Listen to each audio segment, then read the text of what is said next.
Good time zone chat. How you doing? Late and Thursday, but here we are. Here we are. Thanks, Streamlabs. Lovely birthday present from you. Let's see if Stream Deck is doing right by me. I'm certainly gonna have to adjust the cam. Let's take care of that. Nope, Stream Deck not ready yet. Nope. Let's try loading that.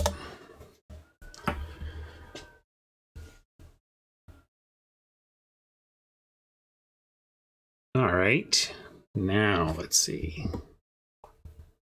Still no. Now? Hey, there we go. Got there. Next stage.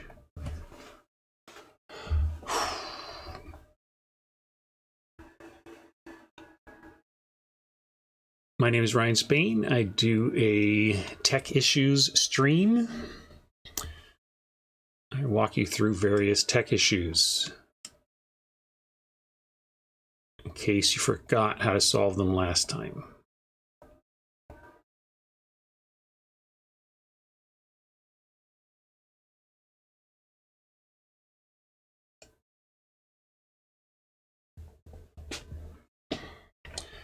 All right. Some semblance of normalcy there. Thank you for that sub. We'll roll down the list here. Hello, Hat. Welcome. Streamlabs is the gift that keeps on giving. Cole is in the socks again and again and again. Hey, Mama, what's up, David? No. Blasting that song has been a tradition around our house for most birthday mornings, but less so these days.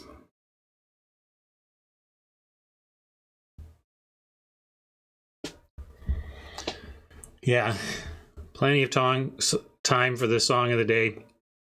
Yeah, I wasn't going to use it, and I was like, I'll just stick with the seeking theme I have going for the week, and I'll just do that instead of doing something for my 50th. And then my favorite reaction video guy does a reaction video of the song, and it was like he launched it last night, but it's effectively he made it available for my birthday. So I was like, all right, I have to use it. If you want to see the they sometimes do some backflips to avoid copyright strikes and getting their videos taken down. So in this case, he tried an interesting technique where the music is way filtered. You can barely hear it, but you can kind of hear the beat. So that if you know the song really well, like I do, like I didn't even need the song. I just needed the anchor points of where he was in the song, and I could basically play it in my head. So it's not a great thing to watch if you don't like know the song super by heart. But I'm just saying, finding this waiting for me this morning was like, okay, well, I guess I've got to play the play into the 50 Ways theme. And then I realized why the universe shoved this song at me, because it's a missed opportunity. I realized that, like, in another universe where Ryan was more on top of it and saw this a little farther ahead, I should have done a karaoke rewrite of 50 Ways to Leave Your Lover, but it should have been either 50 Ways to Leave Your Streamer or 50 Ways to Leave Your Viewer. And the line came to me, "Get a new job, Rob." It would have been perfect, but sometimes the ideas come a little too late to execute. So Alt Universe Going Optimal viewers who got that video this week, I bet it's pretty cool. It's probably pretty funny.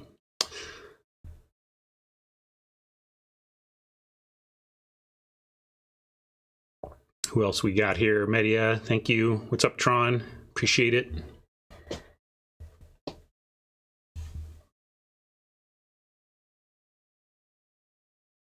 Appreciate you taking a moment to poke your head in, Math. Thanks a lot. And thanks for the sub. 21 months. your sub is old enough to drink if your sub were an American human and months were years.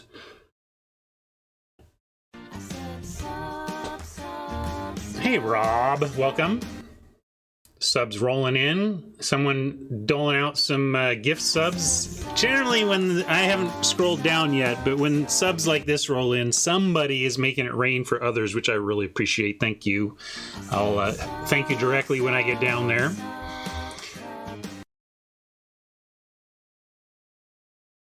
Jopester, welcome. Thank you, Mama.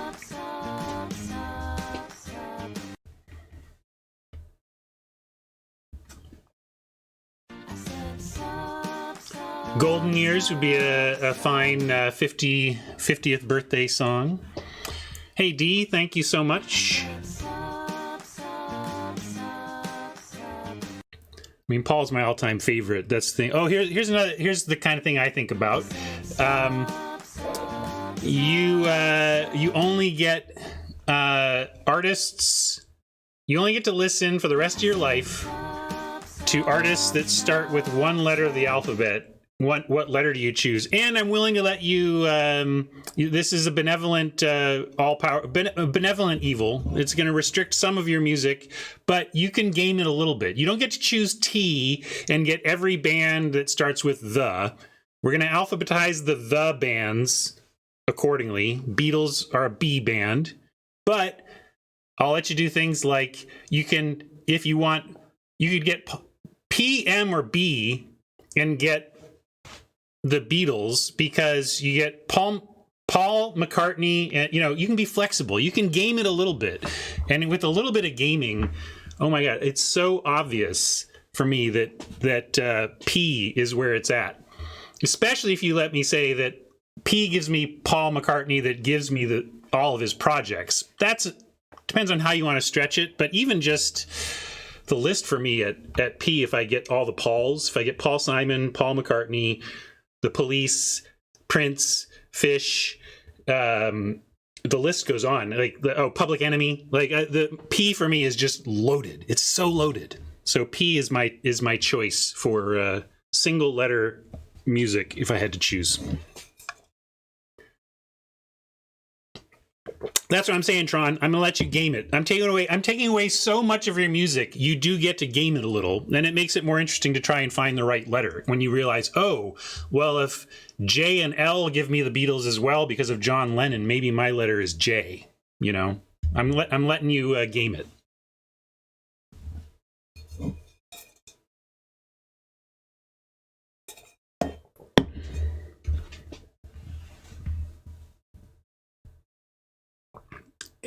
One of the two random, now I'm talking Beatles, two little takeaways. I finally finished, I had watched the first two forever, and then my wife and I finally got around to watching the third part of the Beatles documentary, Get Back. And the two major takeaways I had are Paul was the only Beatle who never quit the Beatles. If you listen to what happened in that time, like with in the documentary, George quits the Beatles, and in the context of George quitting the Beatles, somebody else talks about the time Ringo quit the Beatles, and then the Beatles ended because John Lennon came in and quit the Beatles. He's the one who ended it. Paul McCartney is the only one who never wanted to quit the Beatles, never wanted the band to end, and was professionally and creatively focused on making the next great album. He was it was really amazing to see. I mean, he was a hard ass in a lot of ways, but man, he was the only one who seemed to really still care deeply about the Beatles and what they represented and what they were making. So was one of my first big takeaways. But another one was, holy hell, how chintzy were the people around and supporting the Beatles. I wanted to go back in time and be like, boys, I'm going to get you a studio that has everything you want. In the documentary, you have in 1969, record executives and purse string holders denying the Beatles things because it's too much money. Like, what? I'd be like, name it. And if it exists on this earth, we will bring it to this studio for you, and we will hire. And also, like, this struck me because they had real recording issues. They had to redo a bunch of stuff. One guy came in and did their setup, and it was all wrong, and they did it again. So, like, the studio was just crappy. And then I was reading about Pink Floyd doing Wish You Were Here, recording it at Apple Studios, and having to throw out entire takes of the entire, because the studios suck. Like, I was just amazed at the low quality studio offerings being provided to the most important band in the universe at the time, at least. Anyway, little aside there. It's my birthday. You can blah me if you want, but I get to do whatever I want now. I mean, this is free baseball, right? That's one of a term that delighted my wife when I explained it to her, that in baseball, a typical game is 9 innings, right? And if it ends after 9 innings in a tie, you play extra innings. And baseball fans call that free baseball, which is just like a great way to put it. And Margaret applies that term liberally now to life in general. So today's stream, for example, free baseball. I'm still scrolling down. I don't even know who bombed my stream with gift subs yet. I'm still scrolling. We'll get there. Taking my time. You gotta. I'm pretty terrible at honoring other people's birthdays, so I don't have huge expectations of anybody on my own. I'm in debt. I don't have good credit on this front, but I sure appreciate it. And you gotta take advantage of the powers that you have on your birthday, at least. And on that one, I'm going to. I got reservations to the Metropolitan Grill. I'm gonna take my family to a big fancy steakhouse, primarily. I mean, it's a restaurant. They're gonna take care of my vegetarian wife, no problem. But it's the best steak I've ever had, and went there once with my daughter on a dining adventure when she was about 12, and we had amazing steak. We got the filet mignon, and it lived up. And we got huge cuts because it was like one of those things where a 6-ounce steak is really expensive. A 13-ounce steak is really expensive plus a little change. It's like, well, okay, we'll get 13. So anyway, we took leftover filet mignon home, and my son, who, if Clara was 12, he was like 10 and a half at the time. He had some of just the cold leftovers the next day from the fridge, and he was struck. And to this day, it remains the dragon, the white whale, the steak taste that he has been chasing ever since. But I've never taken him there, and my plan was to take him there for graduation, for his high school graduation. But he graduated at a time where restaurants weren't open. So I also felt like this was a time to catch up on that. And so I get to have amazing dinner tonight, and my son gets to finally catch the dragon.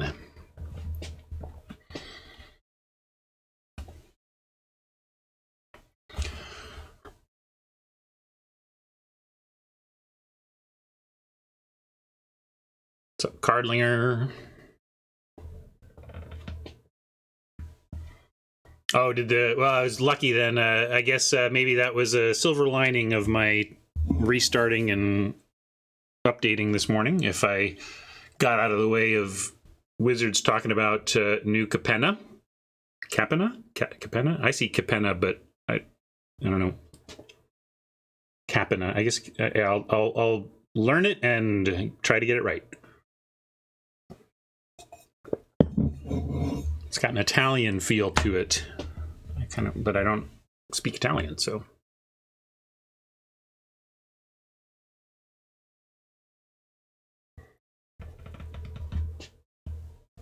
Hey, Nantuko, 40 months. Thank you, and thanks for the birthday wishes. Hey, Vargan. One eyeball. I don't know. It's Oh,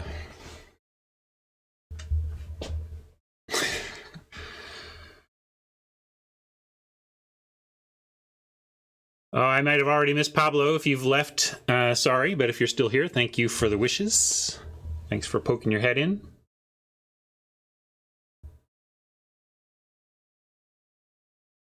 Oh no, it sounds like I got something to watch from Hat there. That's a good idea though. I immediately know exactly what you meant. Like, oh sure, like because here I am watching all these reactions to individual. Why not watch all the reactions at once? I love it. Mega cut. It was Mama. Thank you, Mama. Look at that, Mama making it rain. Happy birthday to chat. Appreciate it. Hey, Rob.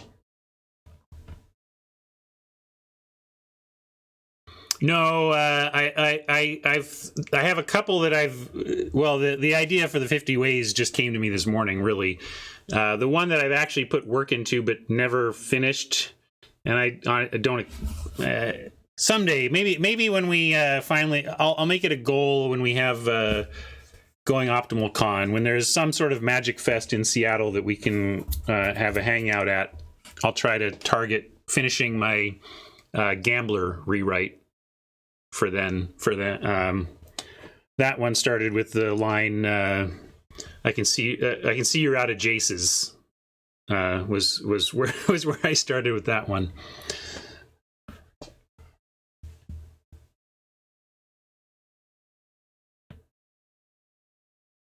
Hey Scott, thank you.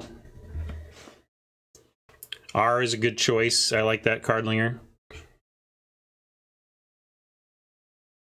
You also get Ringo. See, there's always a way to get the Beatles in it. Like you need it. And Beatles are just embedded in cultural brain at this point. B is a good one too. B is like my second, especially if you're going to get tighter on the rules and not give me Beatles because I named Ringo Starr. If we're going to be, you only get it if it's at least on the album title. You can have P or S for Paul Simon, but you don't get Paul Simon music because you chose G for Garfunkel or something like that. You know what I mean? B is solid though, yeah.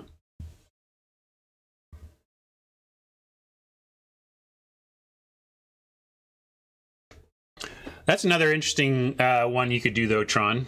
You get 26 bands, but you've got to slot them in one per. I could do that too. Probably get a lot more music that way. Then it becomes the competition for P and B and like, oh man, Prince or Fish. Oh, don't make me. I'd probably have to go Fish just for quantity. Like for me, Fish has so much material released, and I like listening to their live stuff. So like, I kind of have to choose that just because of how much I like them and how much quantity it represents given the restriction. Tron says, what about Ringo? He was there every day. True, but he didn't seem to have passion for what was going on. He was happy to do his job.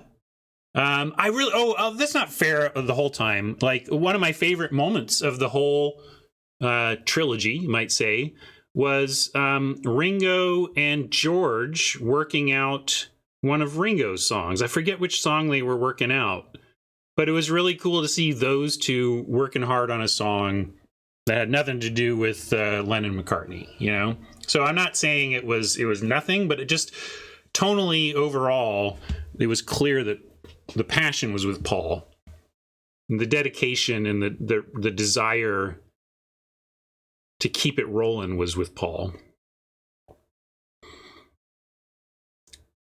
Catching up with chat is funny as I circle back to topics from 10 minutes ago. But speaking of 10 minutes ago, we are getting close. I figure, well, we got Dominaria. We can slip in a final Dominaria, make a little birthday Dominaria. But tell me if we're doing Dominaria or Neo.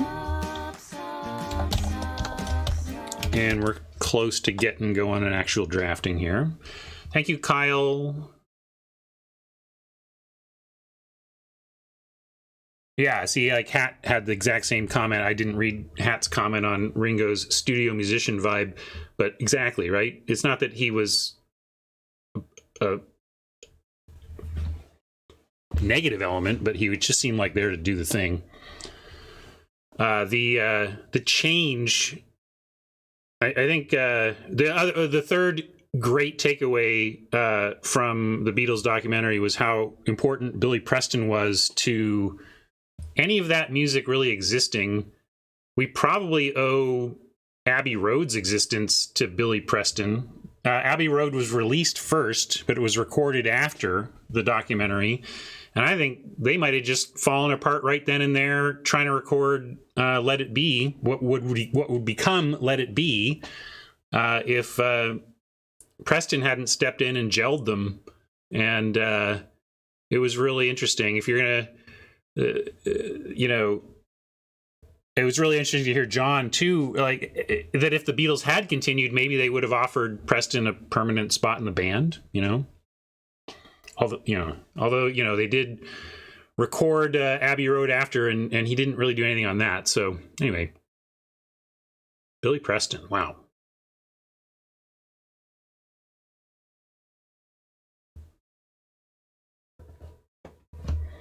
Hat standing up for late 60s audio engineering. Look, this shit should work. Okay? Pink Floyd should not have to re-record a great take because the effing studio just didn't work.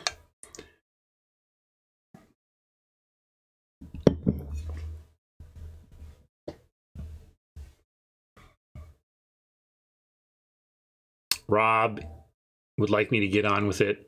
Let's see. Today we will do the remix. Oh my God. Blah, blah, blah. Oh my God. Blah, blah, blah. Blah, blah, blah. Blah, blah, blah.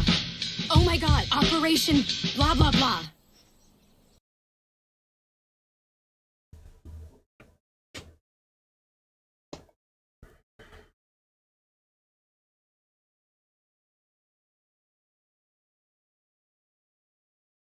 Yes, that's right. Nan remembers the gift. We did my gift to Clara that Christmas before we went to the Met that year was a dining adventure every month. We would try generally a new cuisine that she hadn't tried before. She at that point she was 11 or 12, and we were expanding her palate.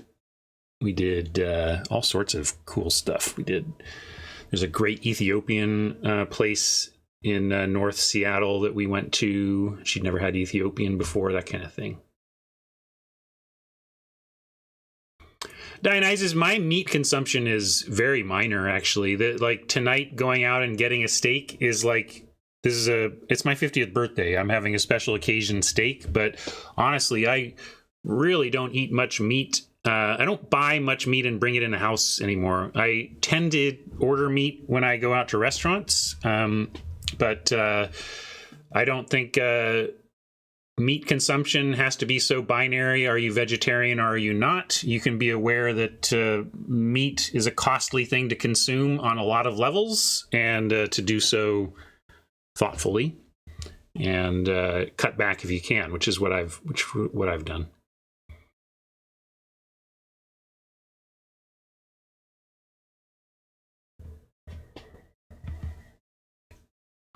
How do you take your steak cooked? Only one correct answer? I think there's multiple correct answers, but I think if you're going above medium rare, you should probably just pick a different. If you like your steak, if you consistently want your steak above medium rare, then that's fine. But you might be able to satisfy your beef cravings for equivalent quality at less money. You can just buy meat that doesn't, you know what I'm saying?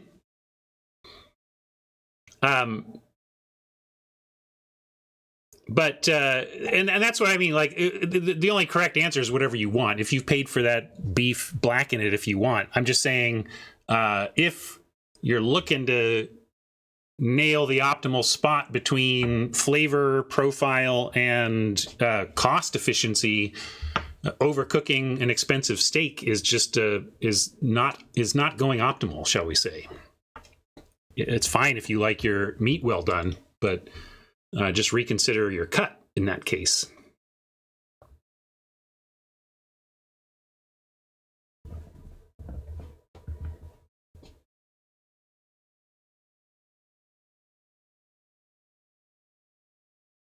Capping a preview, probably not today. I think there's enough going on today that I'm going to leave previews out for right now.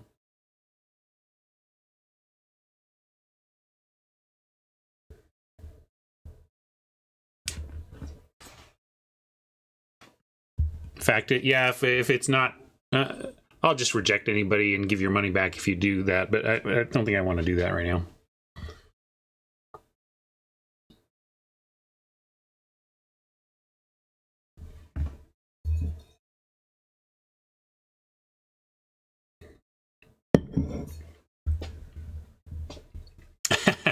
Cardlinger really stretching the rules of the game. Hey, some Queensryche fan out there, or I guess just a Queen. You get Queen and Queensryche. There you go. It's two big ones. Who else is in Q? You get Q Questlove if you want the Roots and Q-Tip. There's some action at Q.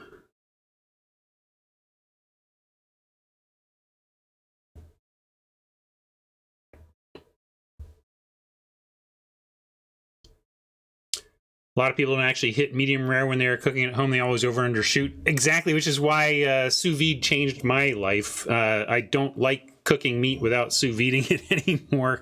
Like I said, I don't actually make much meat at home, but sous vide getting you exactly to the degree the internal temperature you want is amazing.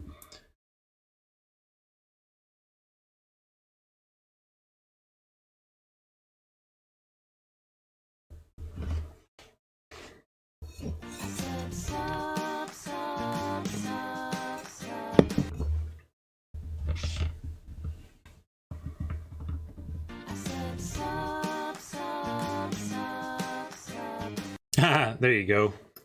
Tron and the medium rare revolution.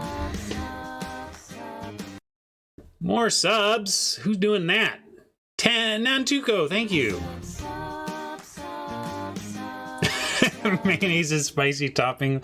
That's where I have a friend who was explaining to me that his mom had a 0 spice tolerance, and to emphasize the point, he was like, she considers black pepper way too spicy. Like, don't even let black pepper touch her food. I'm like, okay, I see where I'm with you. I mean, it is a pepper. You're not. I mean, it is spicy in that way.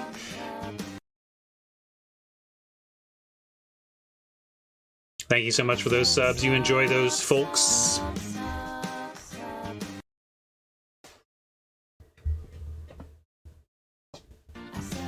And here we are down at the bottom of chat. I missed what we're doing today, though. I gotta go find the poll results.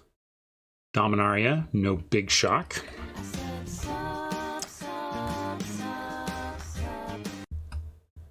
Let's play.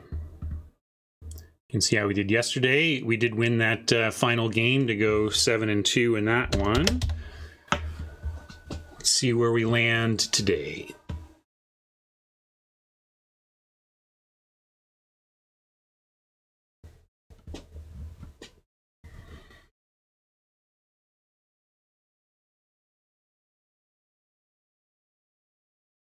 There we go. Okay, that's where I want that.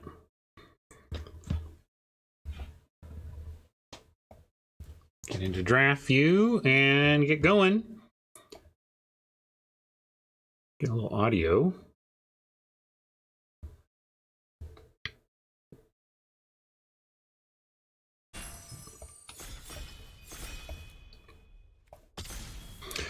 Gimme Sultai, of course, is plan A. Wizards Aggro, red blue is plan B. Two of the Sultai colors splashing good white or red as plan C. Where does pack 1 send us? Lots of interesting options on that front here. Song of Frailes is a great payoff, especially for going saps.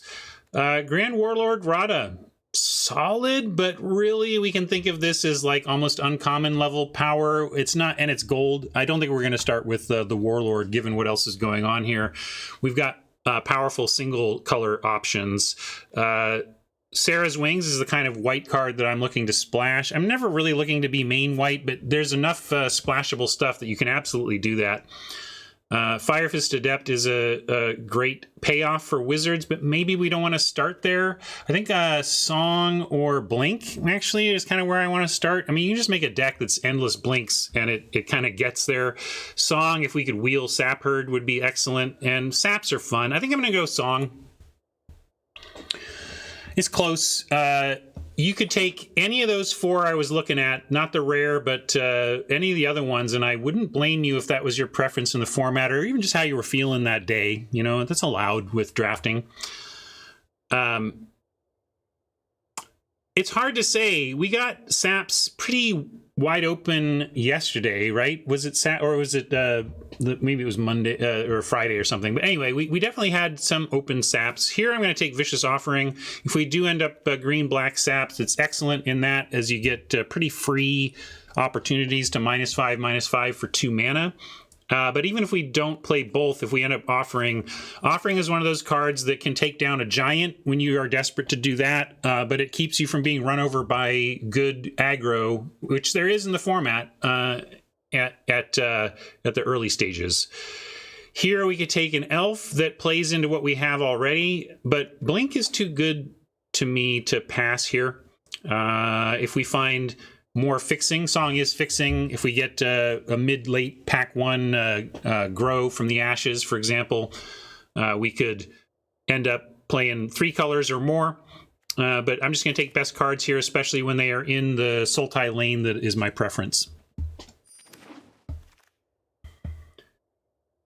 Spore Swarm, this top row here, this intervention pokes its head in and says, hey, remember, good red is splashable too. So you can pick up green, blue, red, green, black, red, and play things like Fire Intervention. But it's not a priority here given the quality of the Sultai upper right here. The real question to me is Skinwitch or Swarm. Syncopate is good as well, and I'll play it in any blue deck. It scales with the game nicely. And I think we take the Swarm given Song and Offering. Skinwitch is tempting, but this works more into what we have going on already. Oh, did I not turn the heat down? The Furnace Dragon is piped up. I thought I remembered to turn that down, but apparently not.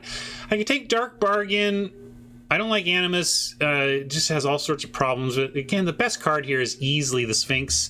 And even though Song and Swarm point towards black-green saps, I'm not going to pass this Sphinx here, especially with Drake and Snapper being other good playable blue in the pack. So I'm going to take that, and I'm going to pull my earbuds, go turn off the dragon, and come back for the next pick. One sec.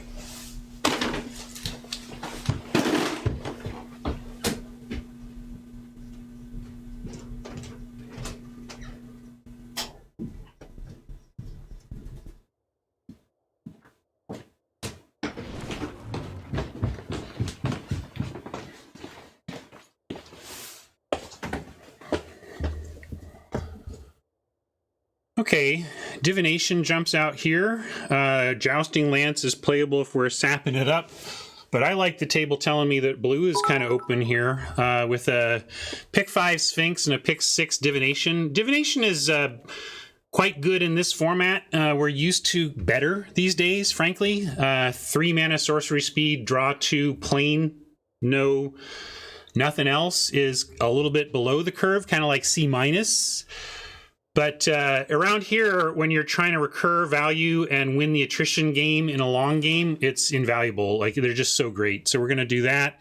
Yeah, take Sap Migration here and have really, I'm really hoping for Grow from the Ashes, because the blue is wide open and great, but the sap lane seems to be wide open as well, which makes me really want to pair it with at least some black. So hopefully we'll find some fixing and kind of have a blue-green base with some black splashes for the removal and the combos with saps. Deep Freeze, not my favorite, but I like it better than the Scout, and I'll play this especially if we decide we don't get fixing and we're not black at all. We need to have interaction, and that does qualify. Rescue doesn't really qualify as interaction. Gift does, but it's not good. I barely even see this card. I never want to play a 2 toughness 4-drop. It just... Sap Migration being able to play on 2 or 6 is super relevant, and the instant speedness of the Spore Swarm is rarely relevant, and you can often be sniffed out if somebody has 4 mana, green, is clearly in saps, and would blow you out with 3 sudden 1/1s. You can see it coming if you know the format. Worm goes tall where the deck is going wide, but having that split can be good. Looks like I got more birthday presents from the tech world. Take an Arcane Flight. This absolutely could end up being a Snapper Flight type deck. Ooze is a bear with upside. We hope to not play it, but we will if we have to fill that curve. But black really dried up, so it's interesting because saps... We didn't wheel the pick 9 sap herd. That would have been a real sign. But here, now this is interesting. See, like, if this had been an Eviscerate, the common single black, it would have been a no-brainer to just get it and hope that we splash in that direction. But now I don't even know if that's the pick here. The thing is, Befuddle, none of the blue cards are good enough to take. The Gorger isn't a priority. I'll take those when they come. Fight with Fire is probably the most flexible pick. Like, if we only have the yeah, okay, I get it, but I gotta finish my draft. So I might just actually want the Fight with Fire as a possible splash direction if the table's not interested in the red, and especially because green can ramp. We might be able to kick our way up to a huge Fight with Fire. And a double black is a real concern here, but if we can get into black, this would be great. I'm going to take Fight with Fire as a hedge and just continue to even stay open at this point in the draft. But yeah, see, if we just had this Eviscerate in the other pack, like back-to-back Eviscerates had been a much easier pill to swallow than this. Rona is interesting. You can do lots of fun stuff with her in the right deck. Don't think we're quite there. Really, regrowing sagas is incredible. I had to scoop to somebody who just had a Rona. What's the 5-drop uncommon black saga that makes you sack and then reanimates? It's like they would just. I couldn't do anything about it. They get to the end of that cycle, replay Rona. Anyway, it was rough. But plots I don't even really like, and even the Eldest Reborn. Yeah, it was a sick combo. I'm going to take Eviscerate here. And maybe the black lane is still possible if we get basically all of our cards for it here in the second pack. But let's not... If black is open, it's only because that's how hard it was cut from the right. So we should not be expecting any black in the third pack if we continue down a path of taking it here. Like, truly, a good pick for us at this point would be obvious Grow from the Ashes picks. Like, I don't want to see Grow from the Ashes with things competing. I want to just like, oh, easy grow, easy grow, easy grow.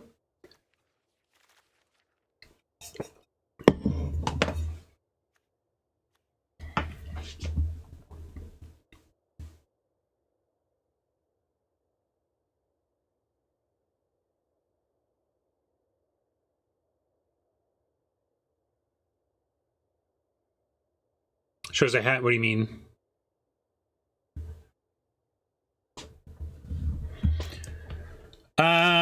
Given the greenness, if we had Grow, I'd take the Grow. I think we're both, in each case, you're talking about finding a fourth land on 3. But in the case of Grow, it puts it on the battlefield and has the kick option. In the case of skitters, you get a 1-2. So the question is, do you like the ramp and the kicker option more or less than a 1-2 body? And I think the grow gets the nod there. The ramp plus the potential for super ramp.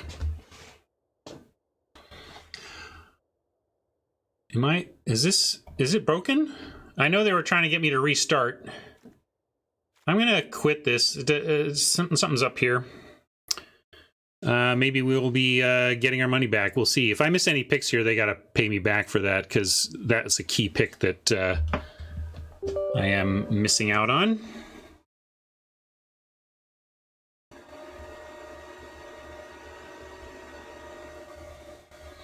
Hey Jim, welcome.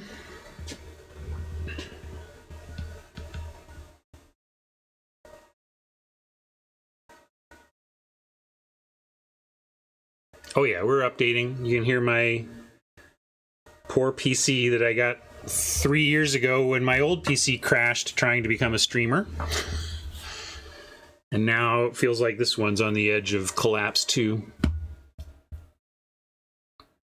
Or just doesn't have a particularly high quality fan.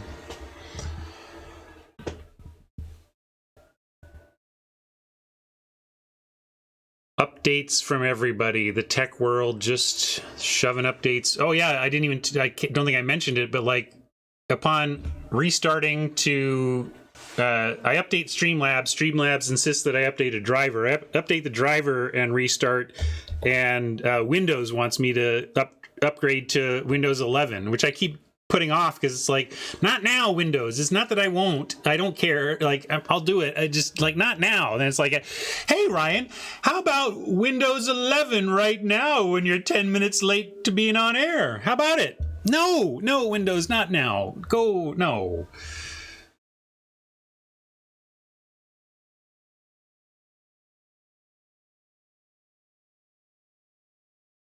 But hopefully, well, we're restarting. Yeah, I'd be curious to see what happens with this draft. I wonder how the team is handling this unannounced downtime effectively. I mean, not downtime, right? But like unannounced interruption of events. It's my birthday. Thank you, War Furnace. Yeah, that's why I'm doing a Thursday stream. You're supposed to hang out with your friends on Thursday, and at least some of them are here.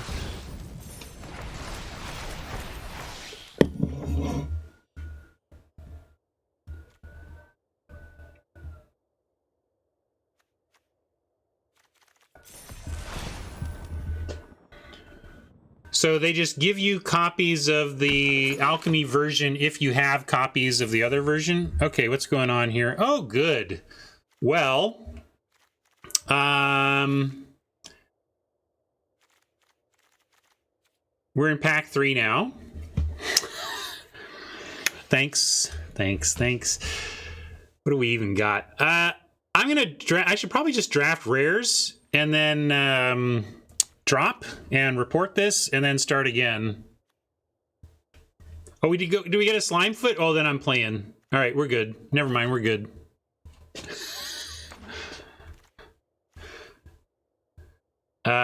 Sapper probably more important to such decks than a druid, but this is also, I'm way too confused by everything else going on here.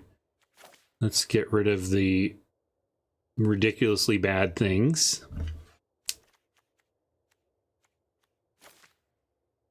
All right, so these are our real considerations. Yeah, forced stipulation today. We don't still have fixing yet, so barrage is tempting on that, but this is fine. It's doing the thing. And with Slimefoot, we're probably not playing Fight with Fire, let's be honest. We're gonna really make the Saps thing our focus. Interesting Steel Leaf Champ, but this deck just wants another migration. Now maybe we're on Skin Witch over more blue stuff. And maybe we look to maybe try and find a way to splash the blue. we don't... I mean, Slimefoot has to be played in a deck like this. It's almost like we had a bunch of our picks taken away from us. Yeah, we're light at 4, but I'm going to take the Gorge over that. I'm still going to take the Witch. And this is a good payoff for the Go Wides. We'll take the Onslaught. It's a 4-drop. Not that you're going to play it on turn 4, but...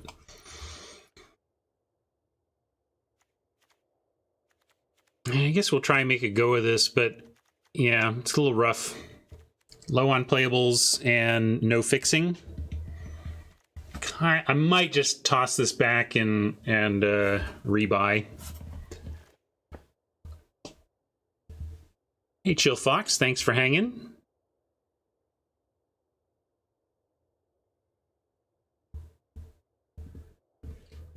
Yeah, let's see how we look at the end here. It's only pick 5. Maybe we'll pick up some fixing in time. Compass, that's fixing, right? Technically. And go, I really want to play the Slimefoot. Although we could, and again, arguably just splash it. Wait, don't we have... I thought I took the black removal spell. What's going on? Didn't I? Didn't I take an Eviscerate? What did I take over that Eviscerate? I'm going to take Acolyte here, though. Okay, so that might be where we crashed or something. Here's the Grow I was hoping for. Divination's cool, but Grow is going to give this deck a chance. One more? Another Grow there would have just been stupendous.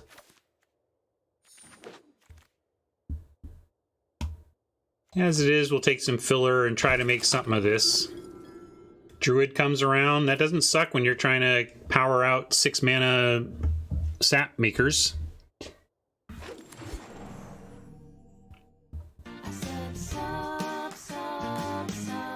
Thanks, Jim. Gift over Servant. No artifacts to untap here. I'm not playing the gift, though. I don't think it's going to make it. Yeah, how much better is this deck with just an Eviscerate? Just a random Eviscerate. Well, I'm not going to pull. We'll play this out, because here's the thing, gang. No matter how I do here, I can reach out to Wizards and say, I lost the middle of my draft. So we can, as long as we think this deck has some play, which I think it does, we can give it a shot and know that it's free baseball. Speaking of that term again. No Scout. Probably need to cut Blink as double blue is where that gets going. Coldwater Snapper feels out of place here. But now we're actually getting to underplayables. So if I'm cutting Coldwater, what are we even putting in? I can put that combat trick back. Maybe that's fine. Our creature count. Oh, look, this is a new look. Ooh, can I set? Oh, we had defaults. No, it's lands that I want. Do we get default lands? Is this where we get default lands? And what's the birthday sleeves? I forget which ones are the birthday sleeves.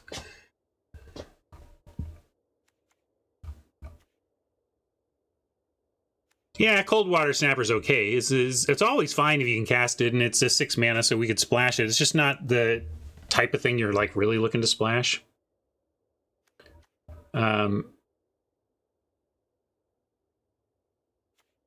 But what does that even mean? What is a birthday suit like? That's naked. Am I supposed to find somebody naked?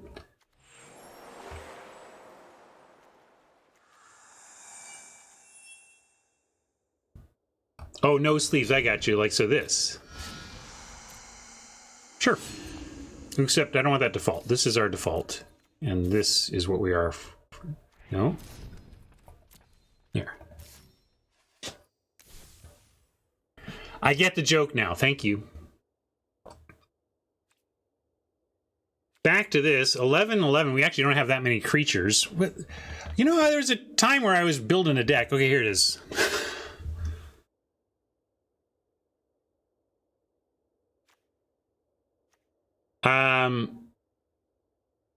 Impulse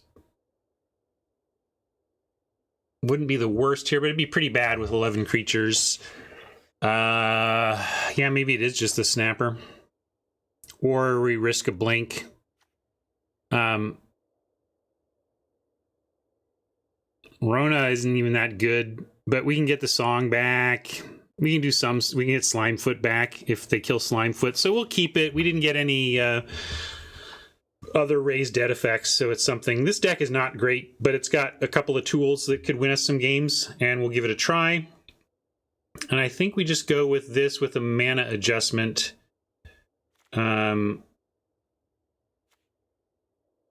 Yeah, our creatures are okay with the migration. Maybe I should just run a... I could run a trick, but...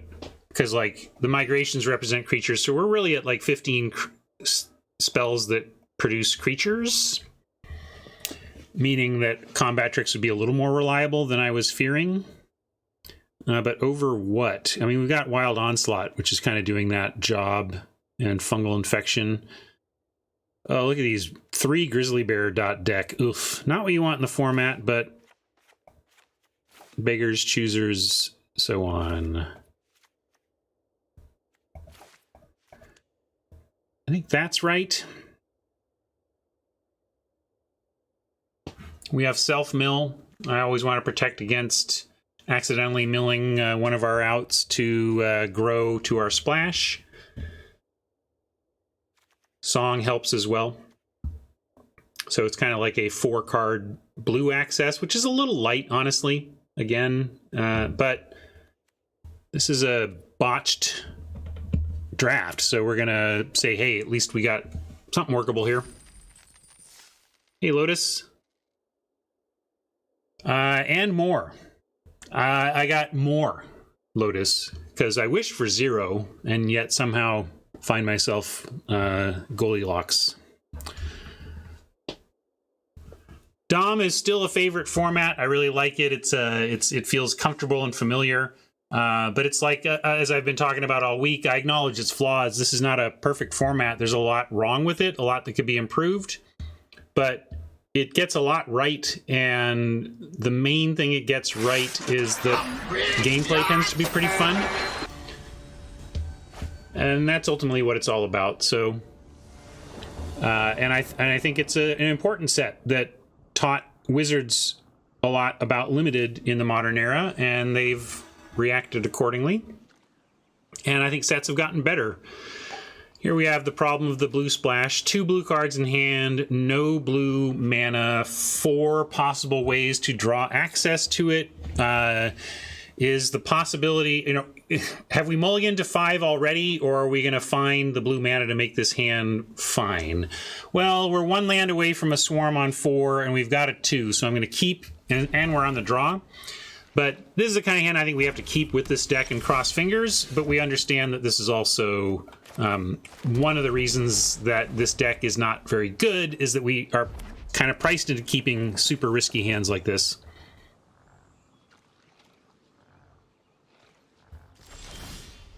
Here we go. That's going to get our blue. One of our 4 showed up. And here's the ooze. And we'll probably just, let's see what we draw. If we draw a land, we might swarm instead and then hope to kick grow on 5.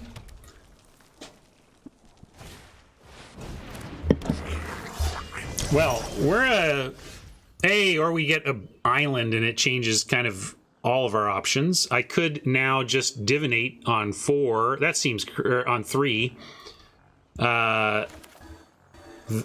Yeah, I guess I was going to have to grow. I didn't have swarm next turn, so I don't know what I was thinking there. I just got lucky on this draw to give us something to do this turn. We don't have an attack here. I could grow. Rona is not what we want to do now. We're going to try and save her and pop off this div. Oh, the bears.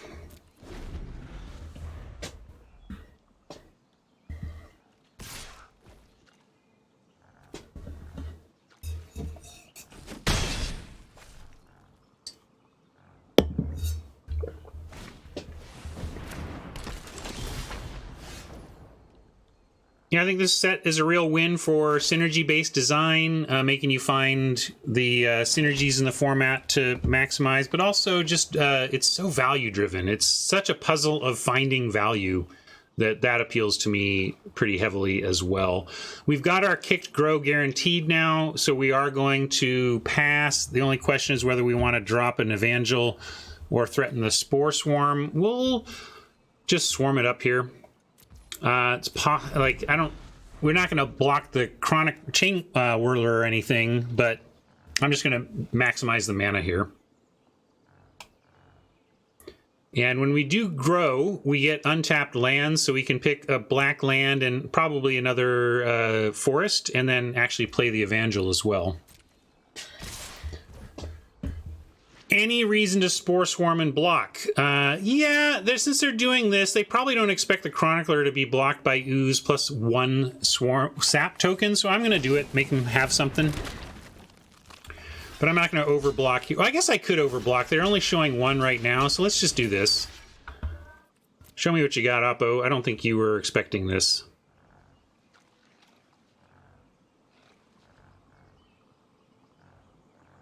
If I were really on top of the format, I would know exactly what and why I was playing around, what tricks I was playing around by blocking with everything. As it is, I just felt it was the heuristical thing to do, but I didn't have a good bead on it.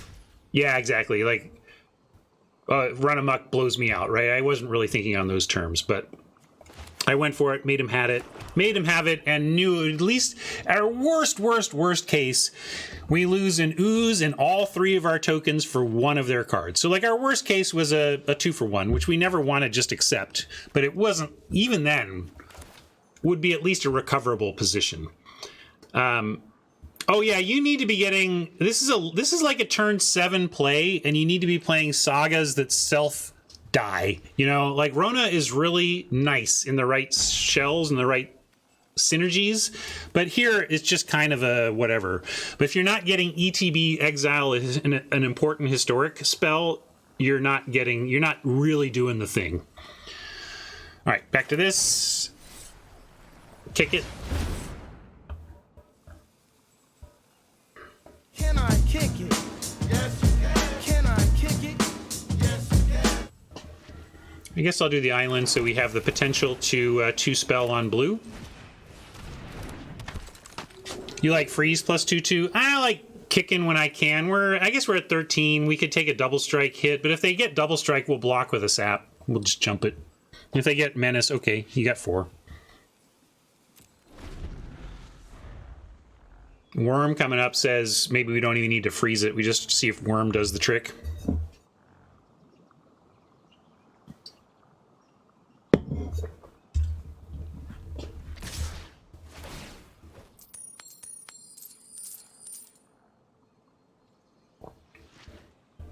So if I pile everything on the Chain Whirler and they have nothing, we trade a bear and a sap for the Chain Whirler. We can also just double block the 2-headed giant, and there were no tricks last time that wrecked us for that attack.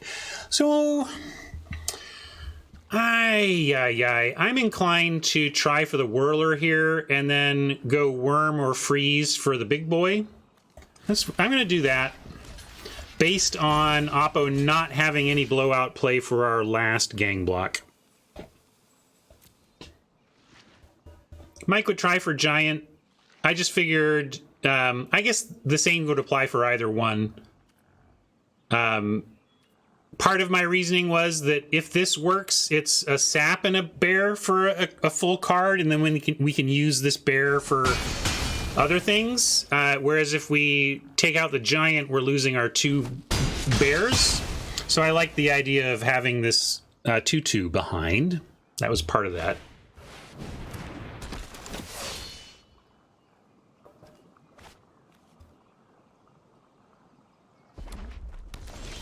Yeah, it's true. They get lucky on the 2-headed giant, and I have to go into chump mode instead of eat mode.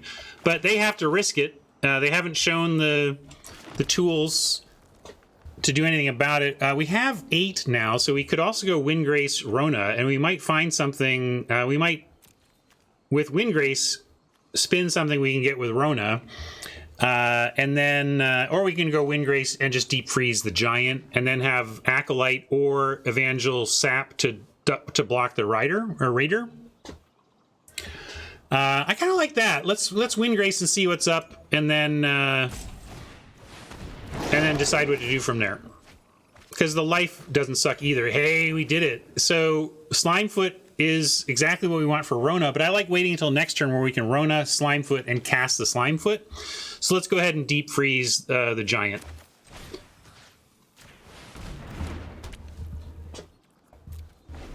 At this point, I would double block Evangel Sap on the Raider, but leave the Flyer since they're not showing flying defense right now.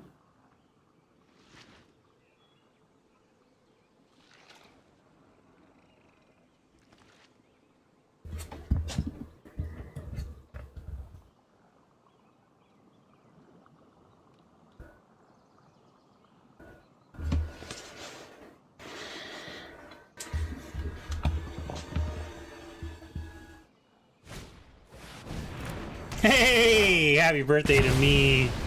My own card design gets played against me in limited. That should be good for me because this isn't a good limited card. Really great top-down flavor design, though. You gotta appreciate the flavor on that one. That's funny. I got 7 mana. 3, 4. Oh no, I got 8. 8, 8, 8.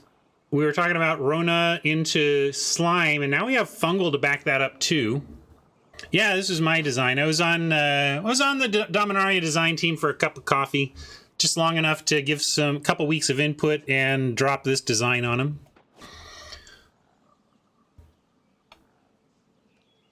Actually, a funny story about this card. The original Chapter 3, my first pass on the design had Chapter 3 doing 6 damage to each creature.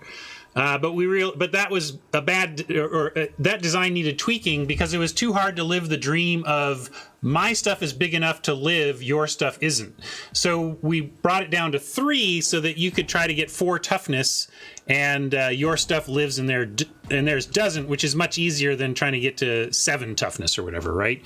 So just an interesting. Sometimes you make your cards worse to make them better. You like Primary Worm for the clock, and we do have the Fungal Infection to back it up. Okay, I'm with you. Let's go Acolyte. And also, we don't want to mess around. Like, First Eruption is about to deal 3 damage to each creature. We are definitely going to wait for the Rona Slimefoot combo until after Chapter 3 over here, right?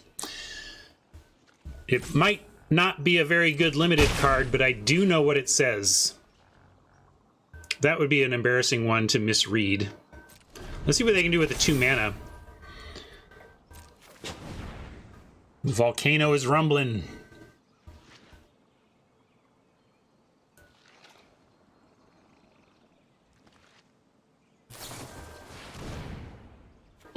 Oh, I forgot to worm. I'm sorry. I'm getting so distracted with my stories.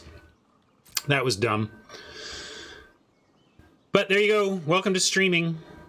Suffice it to say, I would have cast my worm off air. Always cast your worms off air, gang. Don't do it on air.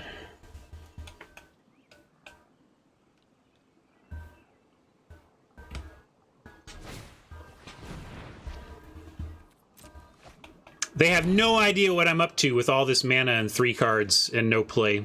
They must think I have a big syncopate or something.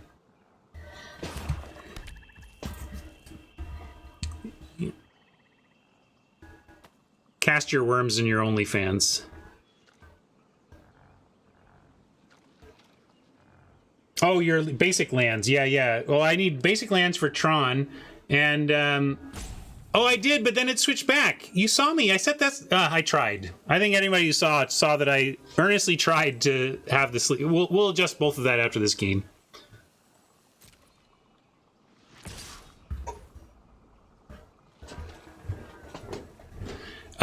We are going to lose... I mean, all this stuff dies. I just don't... There's nothing... I mean, I should just chump. It's all going to die.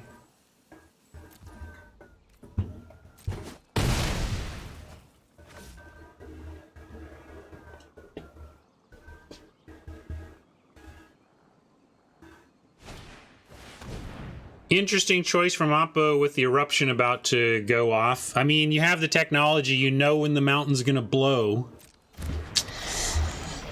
All right. Granted, they get a 1/1 out of it, but that doesn't seem worth it. Yeah, we could infect that. Then we lose our 1/1. I don't think that's worth it, but maybe we will. Let's start by actually playing the worm this time.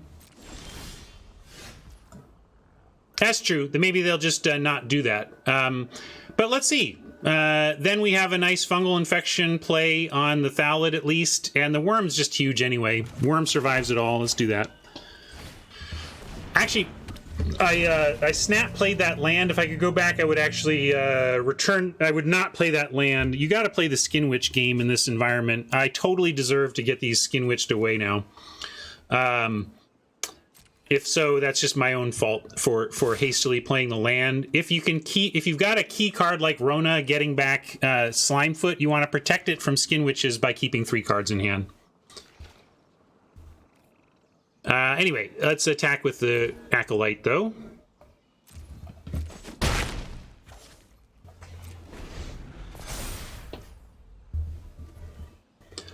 I mean, I would say Secret Layers has so far have shown to be excellent investments in the sense that they retain their value. I wouldn't buy Secret Layers just because you expect them to go up in value, but I would say if a Secret Layer catches your fancy, go for it. Oh, hey, I see what you're saying now, Mike. We can do it after. Like, we can get our dead giant and the 1/1. So I was thinking somehow like I had to do it in response to the trigger, but we don't even need to do that. And how important is it going to be right now? Oh, yeah. Oh, happy birthday to me.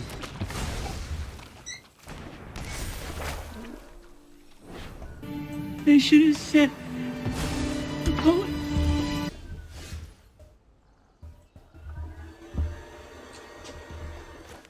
And we're going to have to discard a card here, so it's going to be the Druid.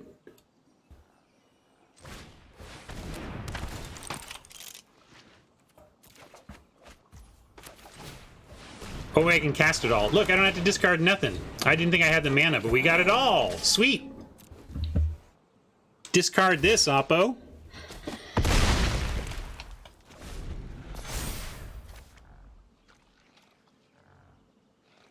Now, what are they going to get? They get a giant Chain Whirler. Could do some damage if I make saps.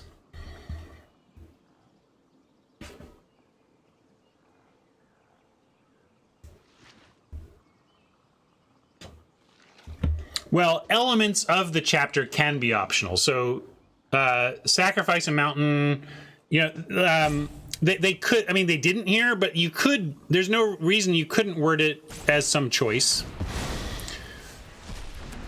It's a choose your own adventure story.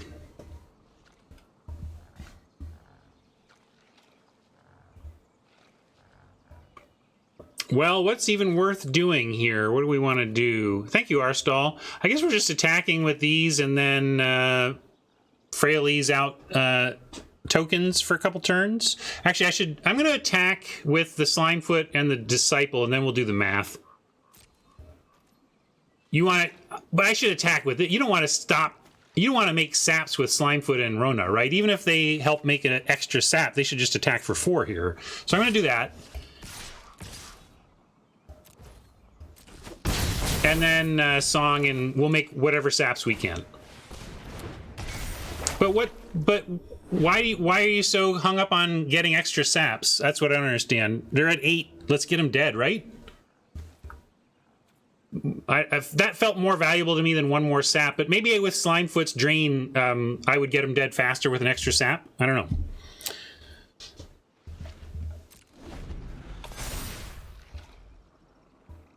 Chain Whirler, if I made a bunch of saps, would probably just get in here and get everything dead. So, and at least they exiled our worm. They can't take that with their own eldest.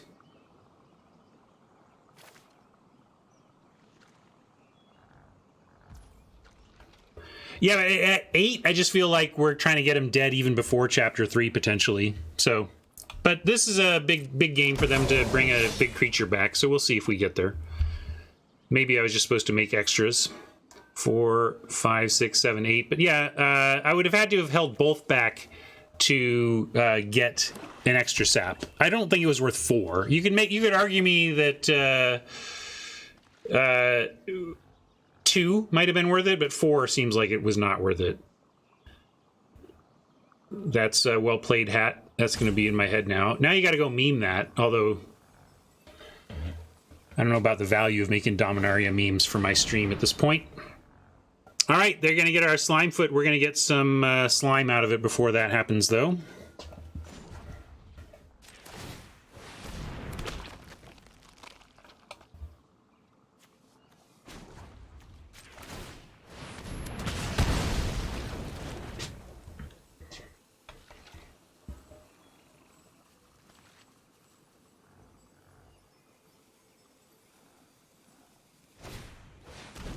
Hey, there's the witch I did not get punished by, but should have and could have.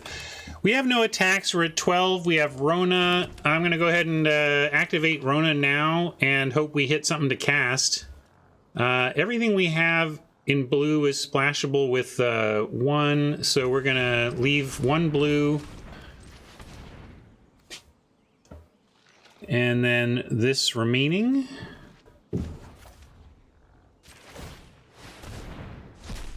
Yeah, gotta land. That's another problem with Rona. She's so clunky. It wouldn't have killed them to write. You may play that card. You know, give me the land drops that I just spent 4 mana to acquire. But that's all right. We didn't get anything here though. No attacks.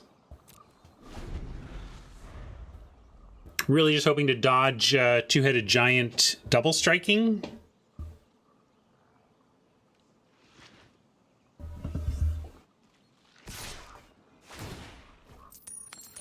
Really, I thought we had it.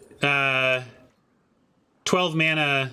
I thought I had 10 down and then 2 tappable creatures, but maybe I miscounted there. That certainly wouldn't be the first time either. No blocks on a simple 4. Try and double witch. Good, good. More land. Yes.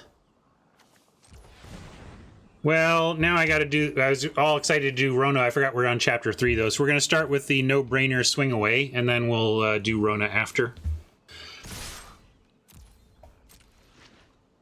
Right. I seriously thought that in counting what would have been, I came up with 10 mana available and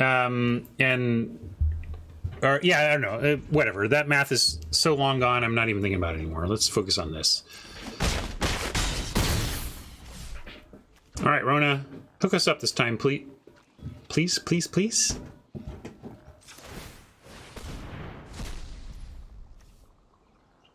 Great.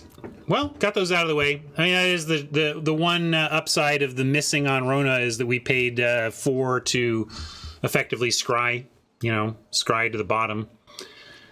I'll hold the land, though. With our sap generator dead, there's not really much to do with all this mana.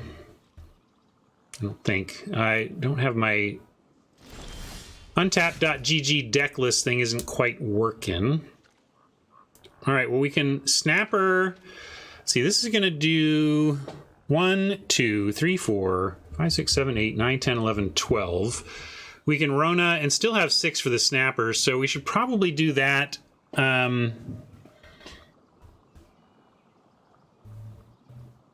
But let's, I'm going to start with Rona with no attacks into the giant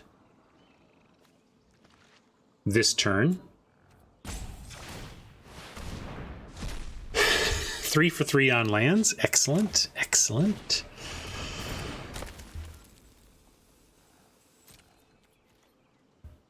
But again, why did I draw a Cold Water Snapper? Because Rona got 3 lands out of the way. Not worthless.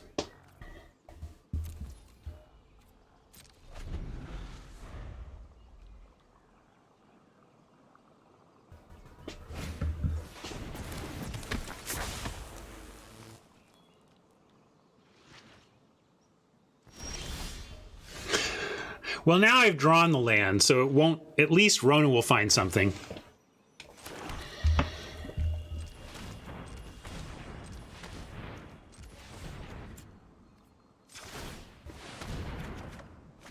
Hey, we can do that. Yeah, no attacks yet, but a nice 4 go wide here is huge when they're at 4 life. This could be game ending next turn. But not this turn.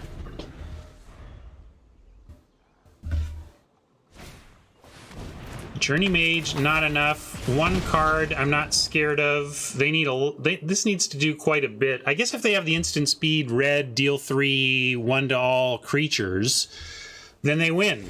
I'm going to hope they don't. And this is actually a nice, this means they don't even just necessarily win there. If they do have that one thing that, I didn't like attack with Snapper in a situation. Maybe I should have, Rob. I'm sorry. Yeah, I didn't think about that too closely, but with already matched on board, dropping 4 power in a go wide situation, it just felt so secure to just do it this turn.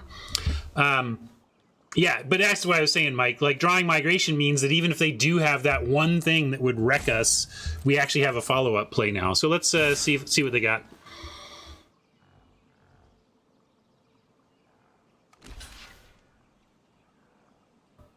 We'll know they have it if they put another point of power on the Snapper, because they need to put 2 there to get 3 done on the Snapper.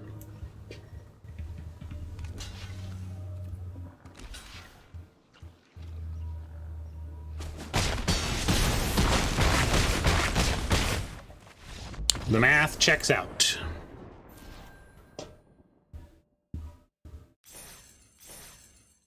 Hexproof. I was talking about the thing that says deal 3 damage to target player and 1 damage to each creature they control. That wouldn't. So if they put 2 points of blocking on it, that spell would. Oh, sorry, no, that's 3.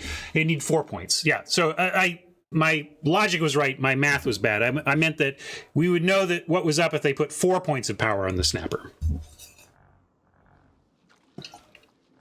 But that's what I meant. Like. It would telegraph that play if they were adding damage to support that. But they probably didn't have enough blockers to put 4 power on it and not die elsewhere.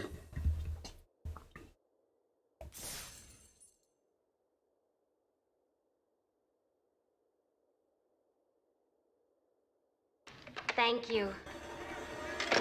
We got one! Oh yeah, they're going to hear about this draft. That was, you know, I've become a lot more lax. I don't need the resources. And so when there's some weird pick bug on pack 2, pick 13, I'm not reporting that. It's just not even worth my time.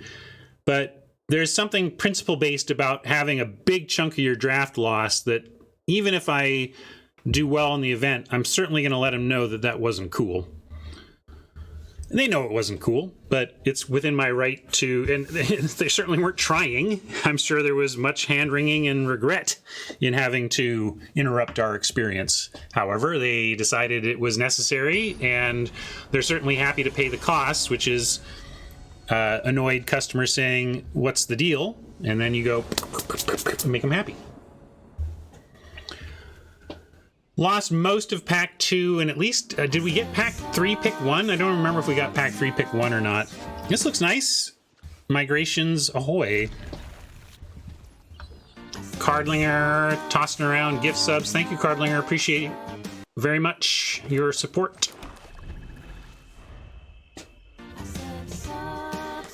Thank you, old fat guy. Happy to be here in the 32-ish year old club. Right, it's the Exponents of 2 club, something like that. Thank you, Angel. Birthday wishes from the ashes. We're going to go Evangel, more likely to be able to attack successfully on turn 3, and gives us a chance to do other things instead, and potentially, we draw a 3-drop to play. Maybe, we can kick both of these. Probably going to play one of these next turn, though. No, there you go. I get a Corrosive Ooze instead. I'll keep trying to do something else besides put out saps that aren't doing much yet.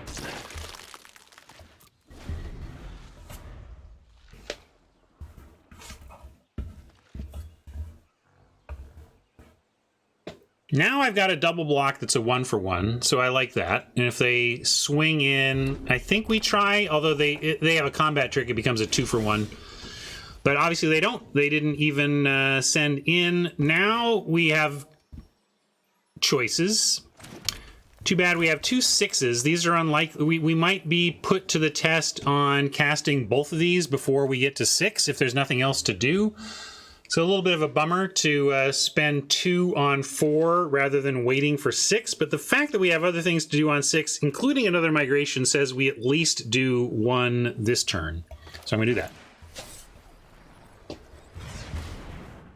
We just have, oh, what are we going to do? Wait to play our 4 6-dropses? 6 drops? I'm a golem here. 6 dropses! I love my precious 6 dropses! Which would be a mistake. The only question is whether we just go wide with a double here. I don't think we need to do that. They're not attacking in. We're not attacking in. Extra saps on board right now doesn't really do much. And we don't have anything to do next turn anyway.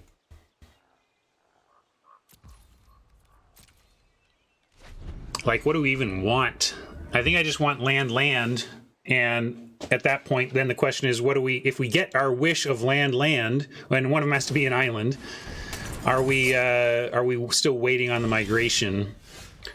Well, now we are, because again, the board hasn't really changed much here. I could migration out. This is a pain in the butt for our annoyance plan, you know, just chump indefinitely. This is a nice combo here, so that's going to be hard.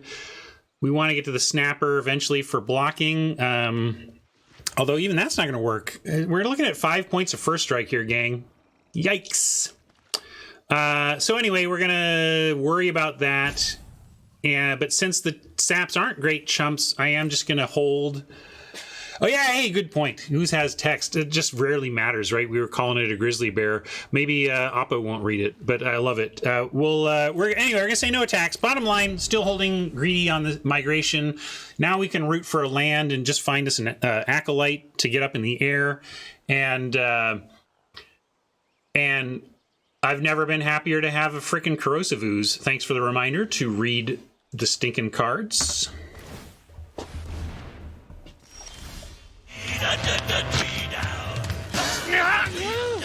Oh no, please! I can't read your crazy moon language!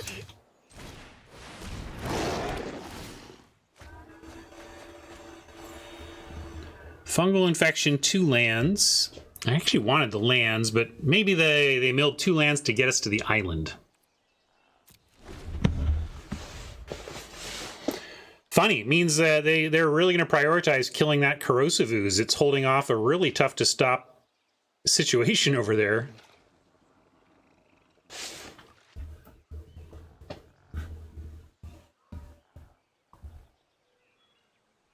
Yeah, that'd be a good one for the list, Nan, especially since the actual meme is a bit long. Can't play that every time I fail to read, but we could spam a lot of RTFCs in those instances.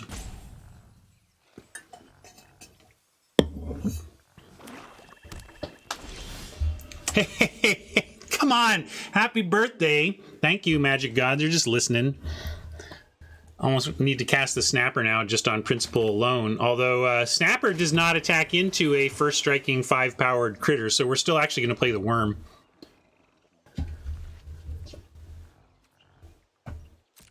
And we're going to send the Acolyte first. No secret reach on this monstrous thing, huh?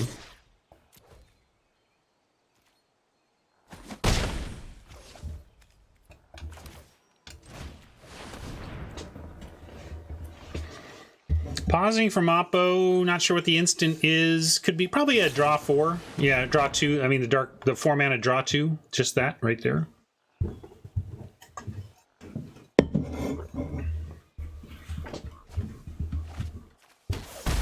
Woof. Well, if they pitch the Skin Witch, maybe it means they're still stuck on land and they didn't find the land they wanted. But usually after you Dark Bargain, if you're stuck on mana, you find it. Yeah, it's just big and dumb, and sometimes big and dumb is enough, right? There it is. All right, well, good news. We can probably race this. We're a little behind, but we got a 3 clock in the air. We're going to drop a migration go wide and a snapper go wide, and between some cracks with the acolyte and then a go wide push, I think we can get there.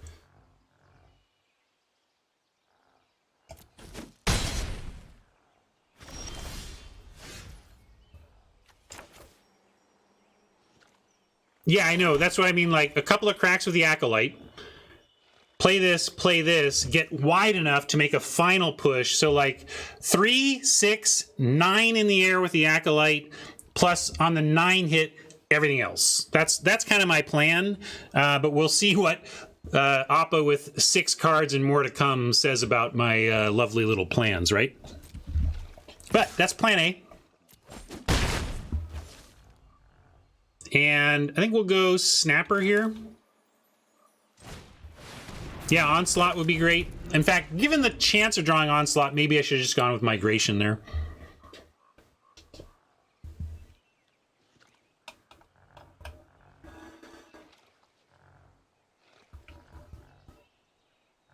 I thought it was more arbitrary since plan A was to attack in a couple of turns, but thinking about what draws could change the plan is a good mindset, and I didn't really do it there.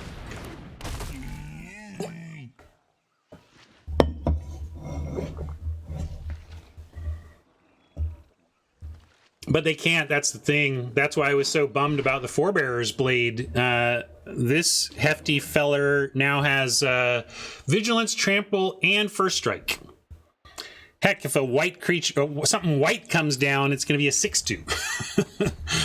So yeah, it's a little rough, but eventually we also can take it out. Like I can even do it now.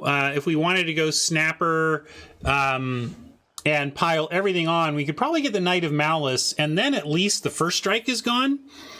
The lack of First Strike might help, but I don't think we need to do it yet. I'm going to just say no blocks here and take one more turn to both see what we draw and Kraken with the Acolyte. Play... Right. Yeah, but Trample is more manageable than Trample plus First Strike. Like, if they come at us with 7 whatever Trample, pretty easy to gang block and at least take it down. It's just not as easy to gang block and take down the First Striker. Yeah, we could reduce it too, that's true. But I'm going to send in the Acolyte, continuing the plan. Ooh, pause here. Maybe they're going to pick it out of the air with another fire. Bummer. They are swinging this race significantly into their favor, and I'm getting worried, honestly. But we still have this meme, so life's good. Can I kick it? Yes, you can. Can I kick it? Yes, you can.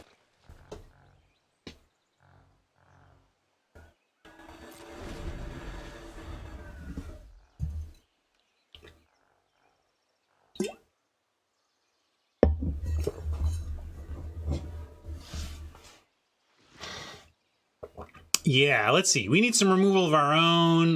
My deck check doesn't really work right now because of the new change, so I'm flying a little blind.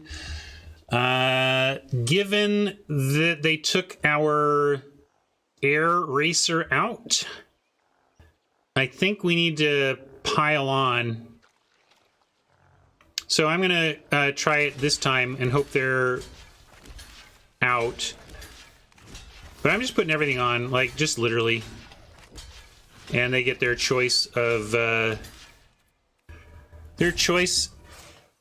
victims.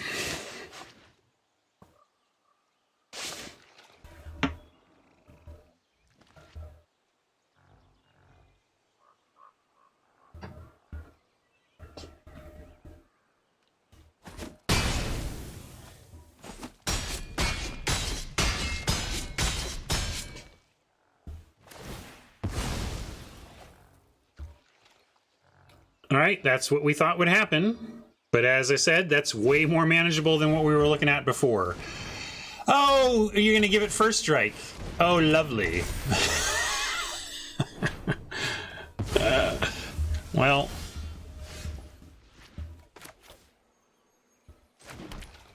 I'll give you that when I actually die. We're still gonna win this, you'll see. Yeah, maybe we are at just attack time. Fair enough. How else are we gonna win, right? 5 in here, add 3.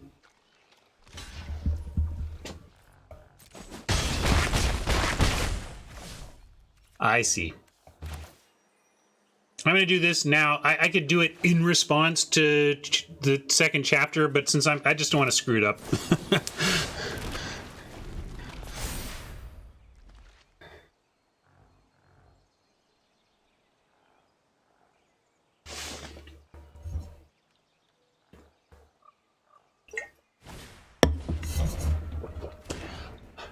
You just want to not deal with the first striking trampler. I think we already did this Slimefoot, or was that last game? Oh yeah, Slimefoot could still help. Sorry, last game. Yeah, well, we're taking this and hoping to get back to chumping. That's why we want to get. We can't. Sorry, we can't ever chump because of the trample, but we want to get back to not being blown out by 7 points of first strike on blocks.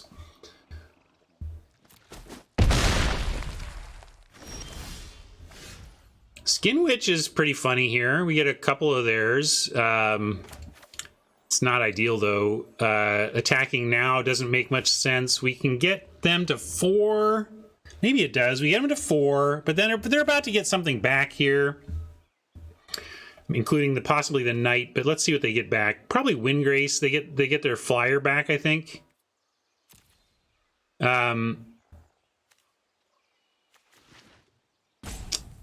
Well, we're gonna do this. That's all we got. I was just looking ahead, but really, this is where I don't even need to look at there. I have one play. I should make it, and then let Oppo find the line to beat me.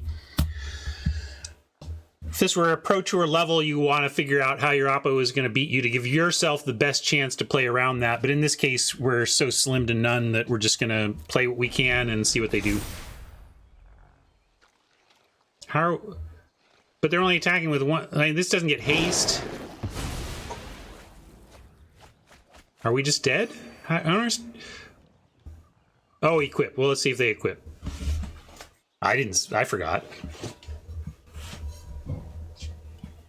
It's so sweet on the Cyclops, you know?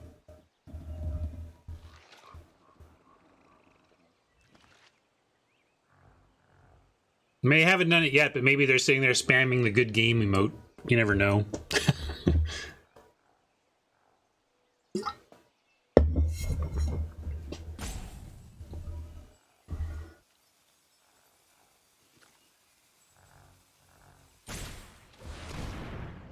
Soul Salvage. Does that slam the door or what? Hey, maybe we can get him on self-mill now. Wait. Hey, but for the record, see? I'm not the only one who'd rather control the board for a few more turns. Let's see. We're taking 3. We need to stop 5 of the 7. A double block stops 2 of the 7. And so then 3, 4, 5, 6. Yeah, so that should do it, right? This keeps us alive. 5 trampling over 4.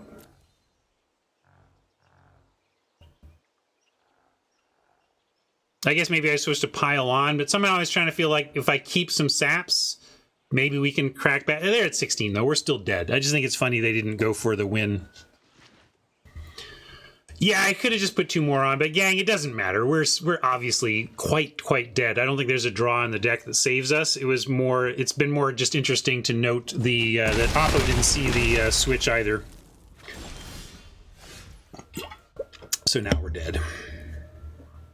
Yeah, just draw that damnation. That was exactly my thinking, Nantuko, but neither of those thoughts really mattered. He thought, no, double block, block more and kill that thing. No, keep your creatures alive so you can crack back for the win. Both of those thoughts as means to win this game were pure folly anyway.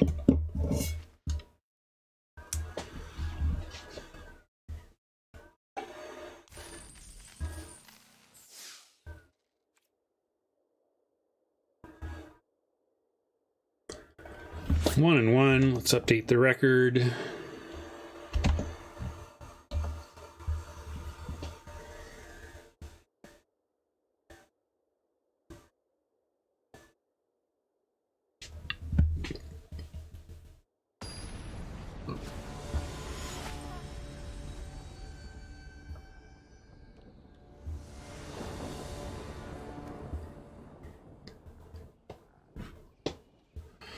Folly. How would you convey folly through magic mechanics? This is a great keep. Well, I don't know if it's great. Wild Onslaught isn't good yet, but certainly a 2 into a 3 like Slimefoot is appealing. Folly. Let's see. Some ways to convey folly through magic mechanics would be randomized choices, like forcing somebody to do something at random. That's pretty folly. That has folly to me. You could argue that tapping or not untapping could be folly in the sense of laziness. You're just gonna relax. Folly. What else would be folly in Magic?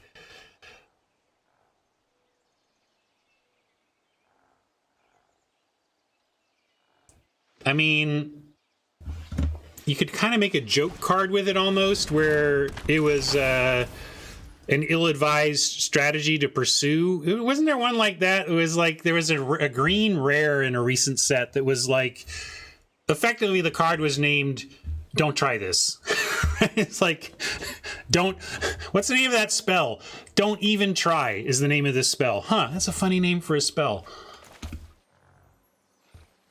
Ill-advised gambit or something like that. Nothing to do here but cast the Slimefoot. Sorry, I'm just getting yammery.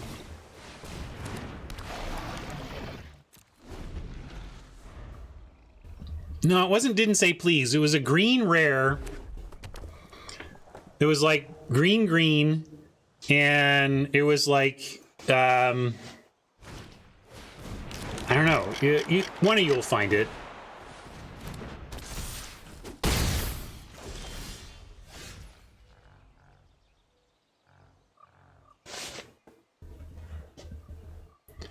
Green, I wouldn't do that if I were you.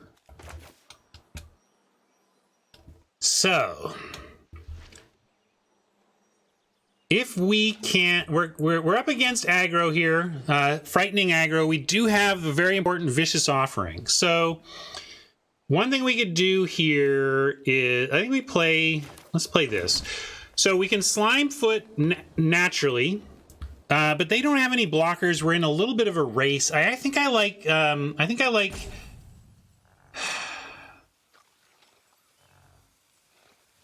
Man.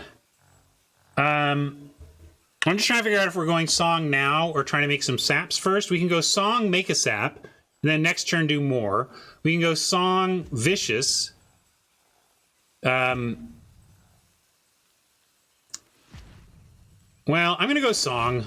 That was a tough call. And I think we are...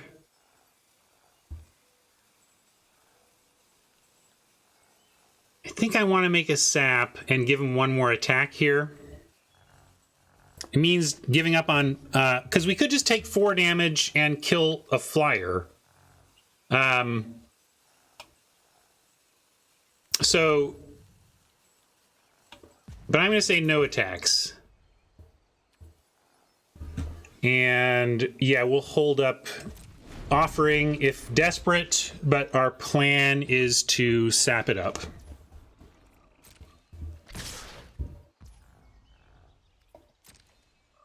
This is a tough pill to swallow for this turn, but I think it sets us up. Let's see. Brace yourselves. This could. All right, so they're going to go after the ooze. Let's make him do that first. We could offer the ooze for the scholar here. Let's see where I assume they go for the ooze. And then we have to decide whether we want to sap or we could even onslaught and just save it. That's interesting. It saves it and it turns Slimefoot into a blocker for the Adept. And then we can use Vicious Offering to eventually make a sap and kill the flyer. We're just tough in the air here if we don't... Because like just taking out the 3/4 flyer might be better anyway. Yeah. So those are the two choices. Save it or offer it. I think we're looking at enough damage in the air here that we should just offer it. I like that's the line that Mike the Mike versus Nantuko line is exactly what I'm debating. And I'm going to go with the Nantuko one, but I'm certainly not sure of it.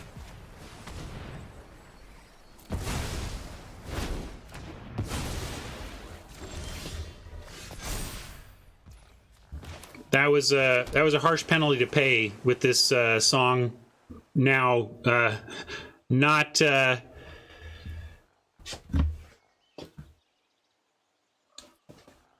that's where Mike is like, that's why Mike wanted it the other way. This turn is a lot less impressive with that line. But we will make a sap, untap, and get ourselves to kicked onslaught here pretty soon.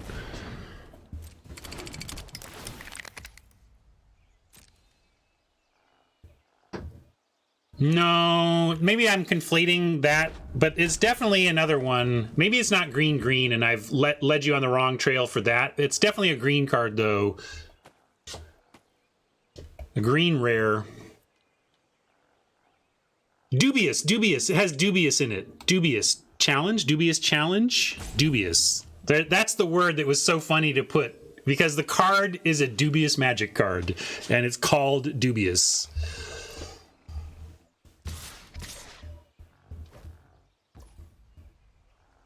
And yeah, I got to take this too.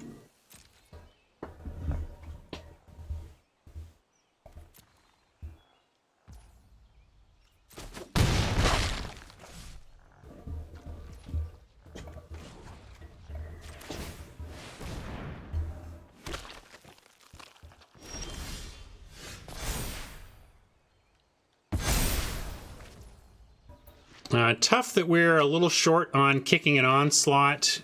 If we had randomly 8 mana here, being able to make these a 4/5 and a 4/4 would be excellent on the defense. We can still block the Fire Fist, though. If these are blanks, we have a couple of turns to solve the glider problem, and dead saps can buy us a little more time.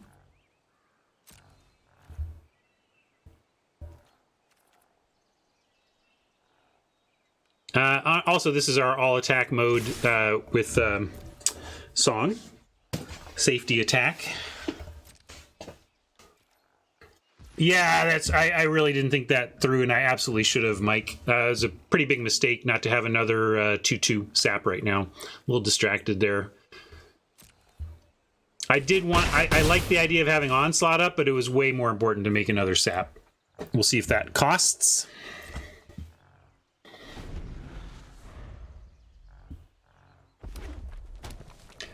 Again, my ongoing theme this stream is winning more than you lose through many, many, many, many mistakes.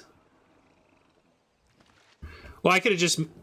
he's saying I could have just tapped 4 lands and made a sap in response.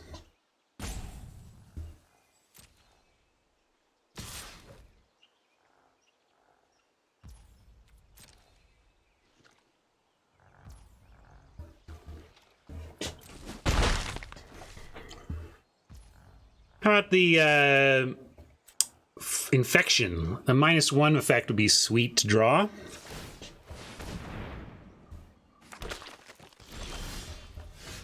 Eventually.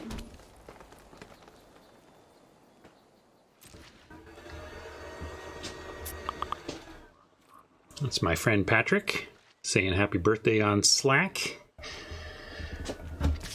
We don't have, let's see, sending in, if saps die, we gain some life. But I'm going to hold off on that. I just think they just take it. Yeah, chump attack doesn't seem like a great plan at 15. I'm going to assume Oppo sees it and just takes it. And then I feel like then we're just down a potentially important blocker, especially if they kill Slimefoot.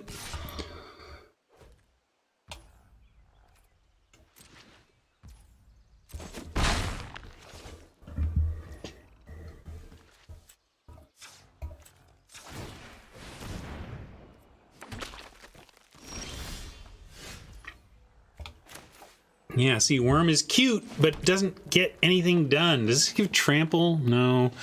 Well, I'm going to go Worm over... We can make 2 saps or 1 Worm. 2 saps might be more important with the Wild Onslaught plan.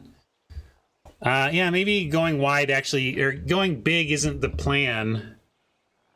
So we have to make 2 saps, Wild Onslaught next turn, and somehow have that be enough because they don't block. That's I don't know. Math is not for us right now because I don't. They're going to attack with the glider, and we go to at least 1. Yeah, that's true. Onslaught if they block. I think. Well, this is the line I've chosen. I didn't math it out perfectly, but it just feels like all we've got. Jaya. I think that just means dead, yeah? Well, it depends. Oh, no, this is... I was thinking of Jaya from War of the Spark. I don't even know what this does. Well, discard draw could do something, but they don't have red mana, so we're unlikely to take burn to the face this turn. If you put your mind to it. Oh, yes, this will do nicely. They kept 1. That's worth noting. Maybe there's a syncopate or something.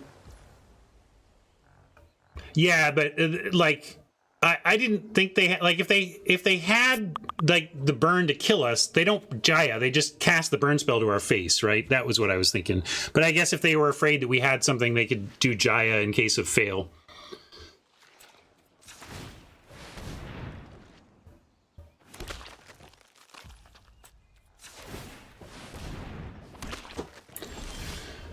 Hey, Deep Freeze, in for the save. We got to do Deep Freeze here over Wild Onslaught. Well, I can do the math. Let's see. If we go 3, 4, 5, let's see, 4, 5, 6, 7, 8, 9, 10, 11, 12, 13, 14, 15, 16, 17. I mean, if they don't block anything, they take 22.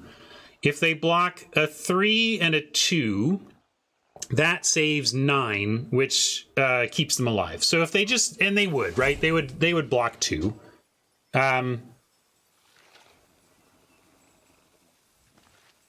we can just, we can just send the saps. And if it's not blocked, we get them. And if they do block, well, we get some life back, and we get to deep freeze and survive on adept blocking Slimefoot. So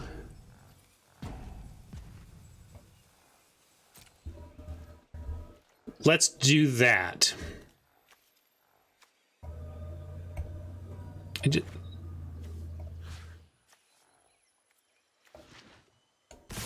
There we go.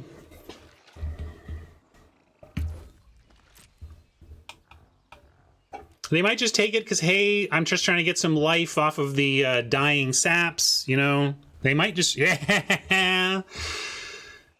4, 12, yeah, should be enough. If they've got the counter, they get the win, but we can't play around anything. We're going to try to win. Hope we did the math right.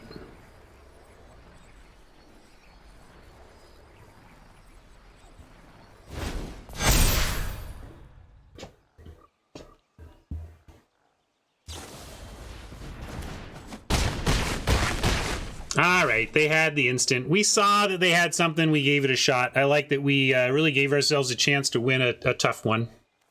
But nope.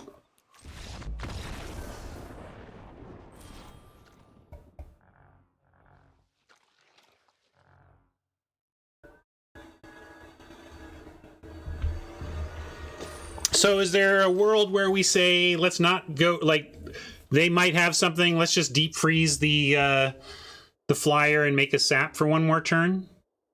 This possible, like, maybe the play was send all but don't go for the win. Just do the deep freeze play and stabilize with another sap on top of that. I don't know. Tough one. Oh, wait, here, I want to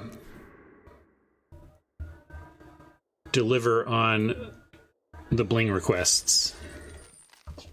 Yeah, I could have done a not kick, get a little damage in. Although at that point, I think you just want 2 saps and then try it the turn after.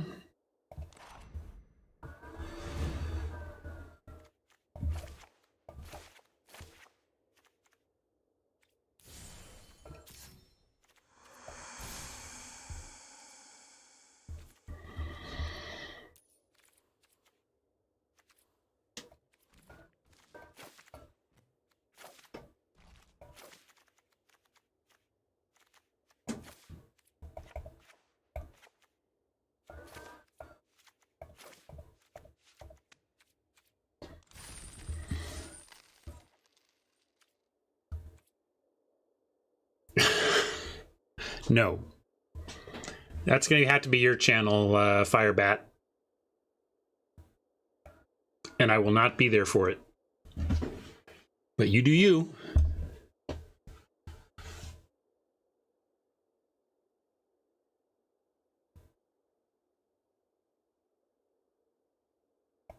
All right. A little rough run at the beginning here. But this deck is weird, medium, and was interrupted in the middle of pack 2. So free house money here. Free baseball. House money.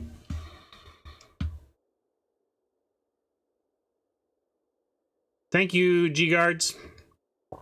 Appreciate it.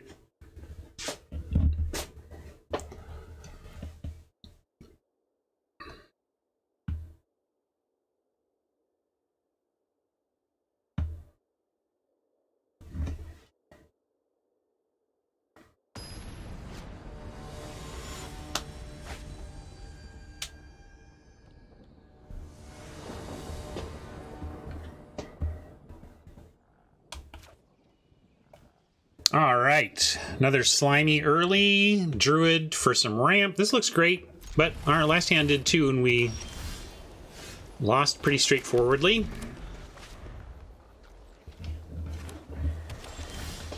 Ooh, no third land yet. We're definitely gonna go druid so that we have at least 3 mana if the druid lives, and ooh, syncopate.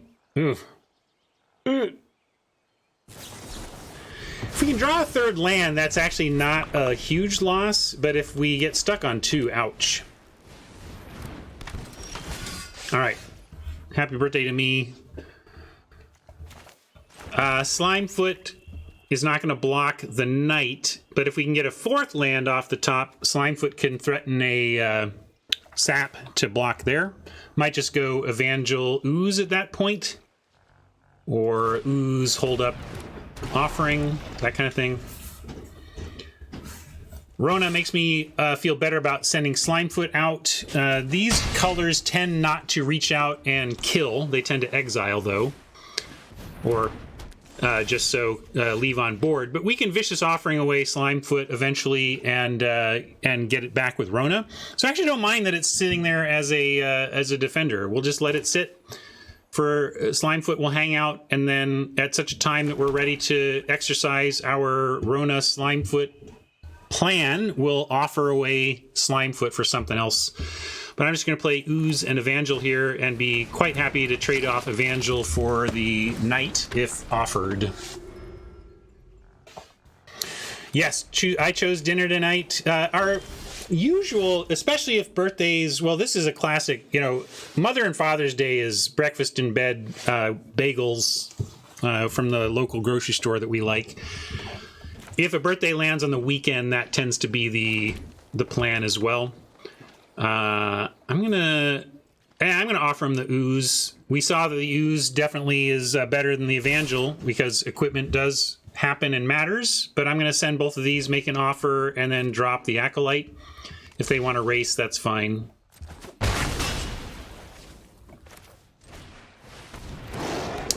Our traditional... Oh, there's that self-milling of a island that makes me want to play 2 islands in these types of decks for the searching. But our traditional family dessert treat for birthdays is actually an ice cream pie, as invented by my son when he was not even 10 yet. It was like, Oliver has never liked cake, really. And really, if any parent who's hosted or been to or been part of an elementary school level birthday party, if you look at the table afterwards, it's a bunch of ice cream that's gone and a bunch of cake that's still on the plates. The kids barely touch the cake, in my experience. And Oliver was no different. Didn't really like cake, but loved ice cream. So the ice cream pie is a family...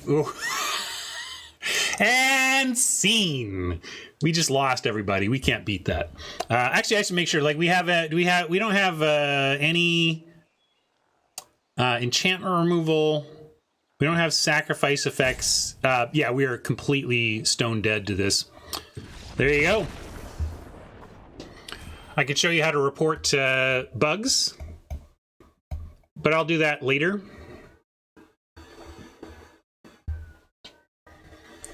Anyway, so ice cream pie at our house is an Oreo cookie pie shell. 3 or 4 different types of ice cream and a bunch of different toppings of your choice. And you basically just take the pie shell, scoop ice creams into it, and put any of the toppings you want. You just layer it. Basically, you're making a gigantic ice cream sundae, but you don't put whipped cream on it at that point.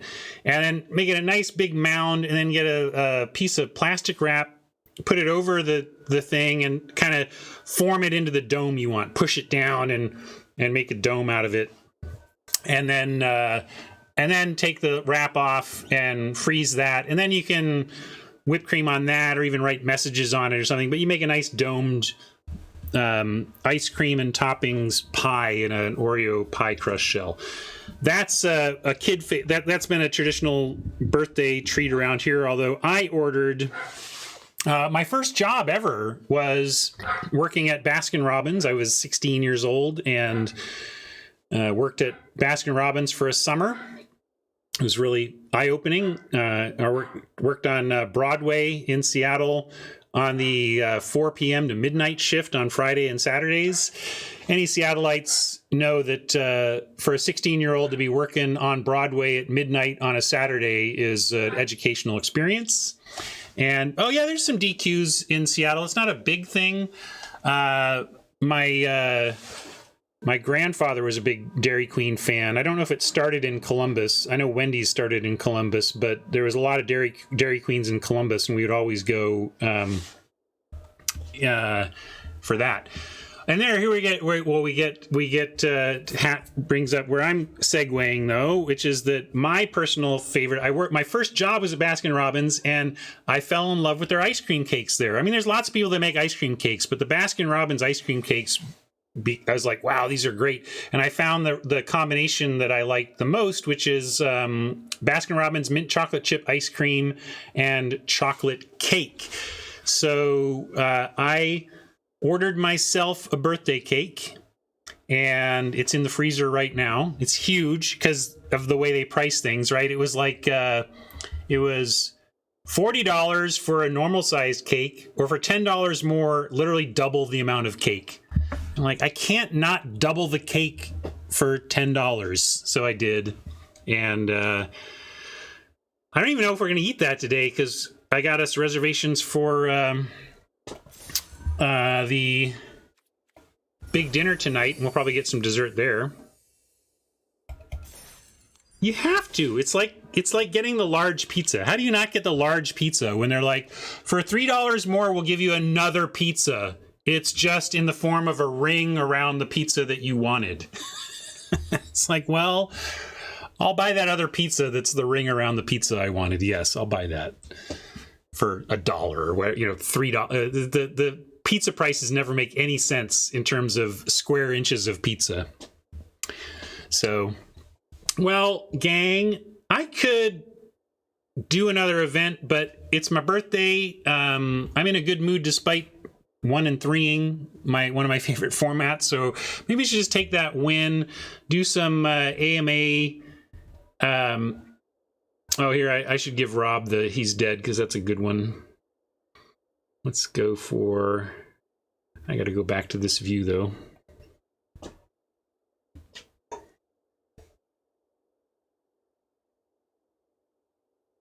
He's dead, sir. That man's dead back there. Must be dead. He was worse than dead.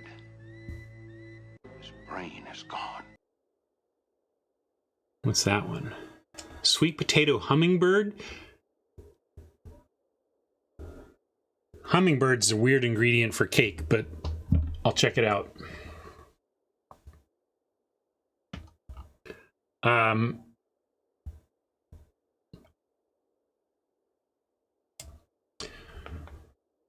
I did that, and now I've done that.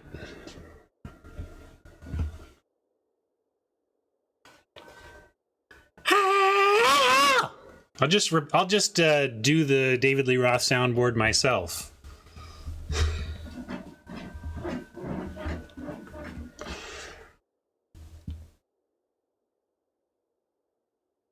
That I won't subject anybody to.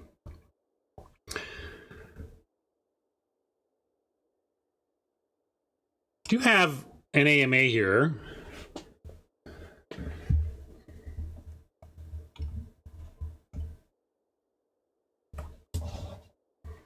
Let's go to this view.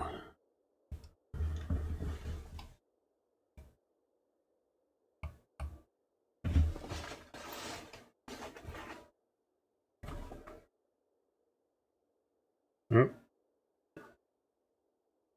Hold on, checking. I got birthday messages. Hooray, birthday messages.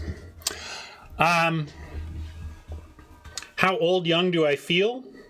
I was saying even earlier in the stream, I've felt in my early 30s since my early 30s. Yeah, I don't know.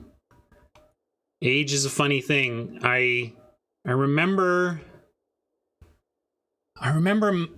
my dad's friends, the family friends your family's closest with, they wrote and performed a song for my dad's 40th birthday, and they had a party at my house for my dad's 40th, and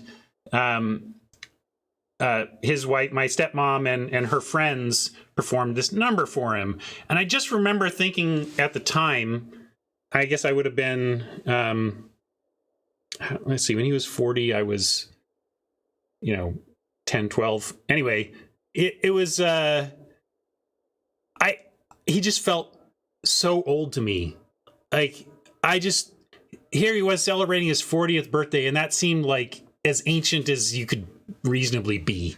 And now here I am at my 50th, and 40 just seems, it seems like another number. So does 50. I've never been very good at remembering other people's birthdays, and I don't generally do too much for my own. The message I had put on my mint chocolate chip ice cream and chocolate cake ice cream cake was arbitrary milestone reached! ! That's my cake message. I'm serious. I can prove it with a photo.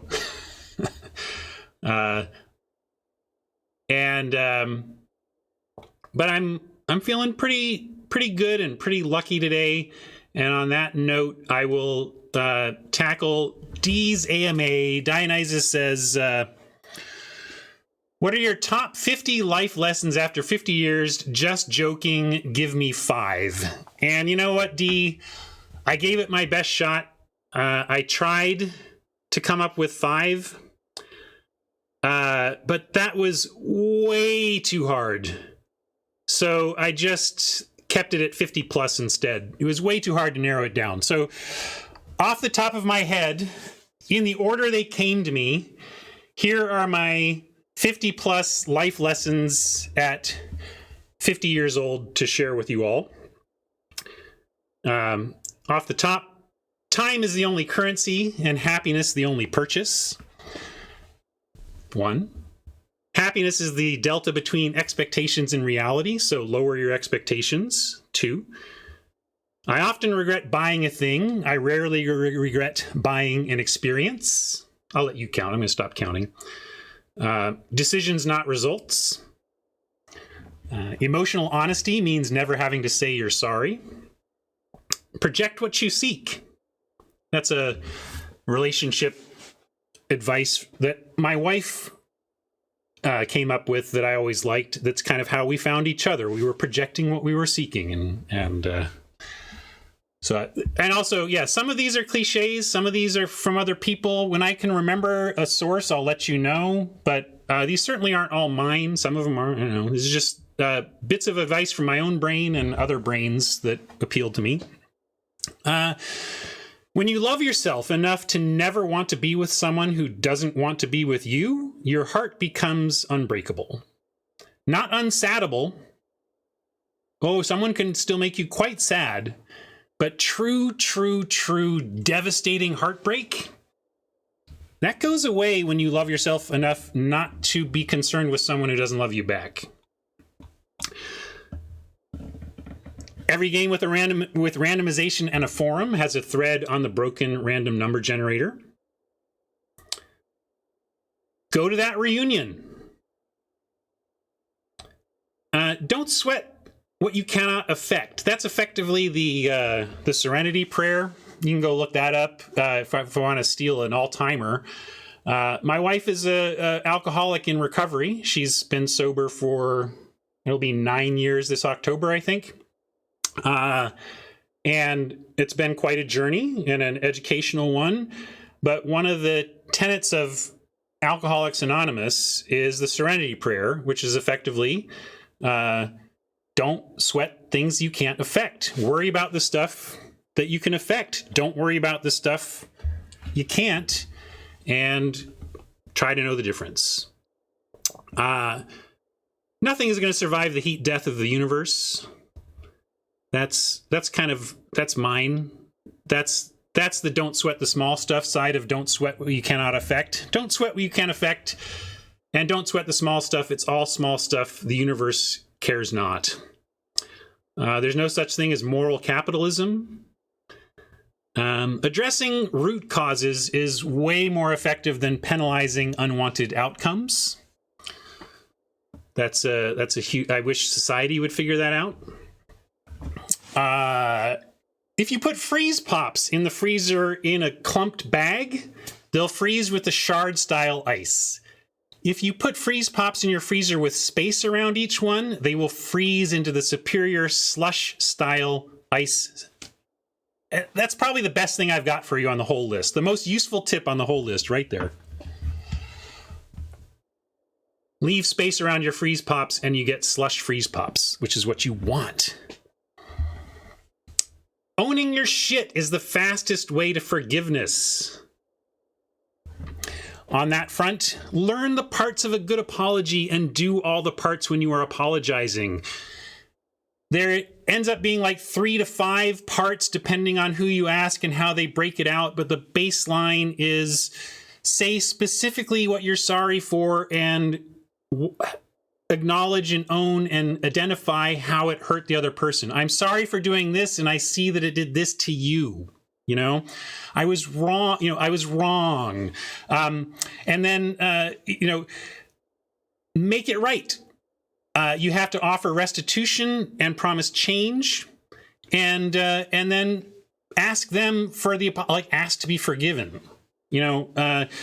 the apology needs all of those parts. You need to own what you did wrong, specifically, identify how it made them feel, identify what you're going to do to make sure it never happens again, and then ask for their forgiveness with all those things. That's a good apology. And when you owe someone an apology and they owe you one back, be willing to make yours first and without expecting one in return. They already know you owe you one. They already know they owe you one, and not demanding it is far more powerful than demanding it. So when you go to apologize to someone who needs it, you just don't worry about their apology back. Be all about you to them, and don't worry about anything else. And wrapping up apologies in general, you know you've made an apology where you are expecting one in return when you use the word but at the end, and then you turn the topic to them. And but in general, watch out for that word. If you make some long point and then add the word but at the end, you're basically telling anybody that you're invalidating everything you just said. That it was all just a setup to say, but I don't really feel that way. So careful of the word but and how you use it and how others use it. Value your time properly when considering how to spend it. It's more fruitful to lean into strength than to mitigate weakness. To ask permission is to seek denial. That one's from old mentor Carl Swersding, who helped me out in my early business career as I was learning how to manage and lead. And it's a good one. Sometimes you need to ask permission anyway, but asking permission is a denial search. Never forget that if you'd been swapped at birth and brought up in a culture with a radically and uncomfortably different ideology from yours today, you would almost certainly have ended up sharing that radically different ideology. We love to believe that we are unique flowers destined to have the feelings and thoughts that we have when we entered this world, but boy, we are just waiting to be imprinted on by those around us. And it's an uncomfortable thing to remember sometimes, but it can help you have a little patience with others and a little tolerance when you remember that it could have been you. It's just you weren't born there. Let's add that one right now. Take care of your teeth. I don't think I had that one, Mom. I'm going to put it in right now. Take care of your teeth. Don't drink sugared soda. Sugared soda is the enemy. Don't do it. There we go. New one from reminder one from Mama right there. Telling people you love them is great, but telling people something specific you love about them is ultra. Marie Kondo has a point, but humans have made a lot of cool stuff, and it's okay for cool stuff to spark joy. God is in the infinite ability to ask, yeah, but what created that? Anyone who asks for a suggested donation in exchange for further specifics and a rule book is guessing and or leveraging the human condition for control and profit. You have to learn the rules before you can break them effectively. Better to do it than to live with the fear of it. That is one of my favorite Joe Abercrombie quotes attributed to his character Logan Ninefingers. Or is it the Dog Man? Maybe both of them. This is a favorite of mine from cooking shows, and it applies to almost everything. Always tell them what you made. Never tell them what you meant to make. Do unto others. You know where that goes. So cliche, but such a fantastic barometer for choices in life. How would you like to be treated in their situation? How would you like to be treated? Empathy. Do unto others. I'm going to hit on the classics when they're just so great and correct.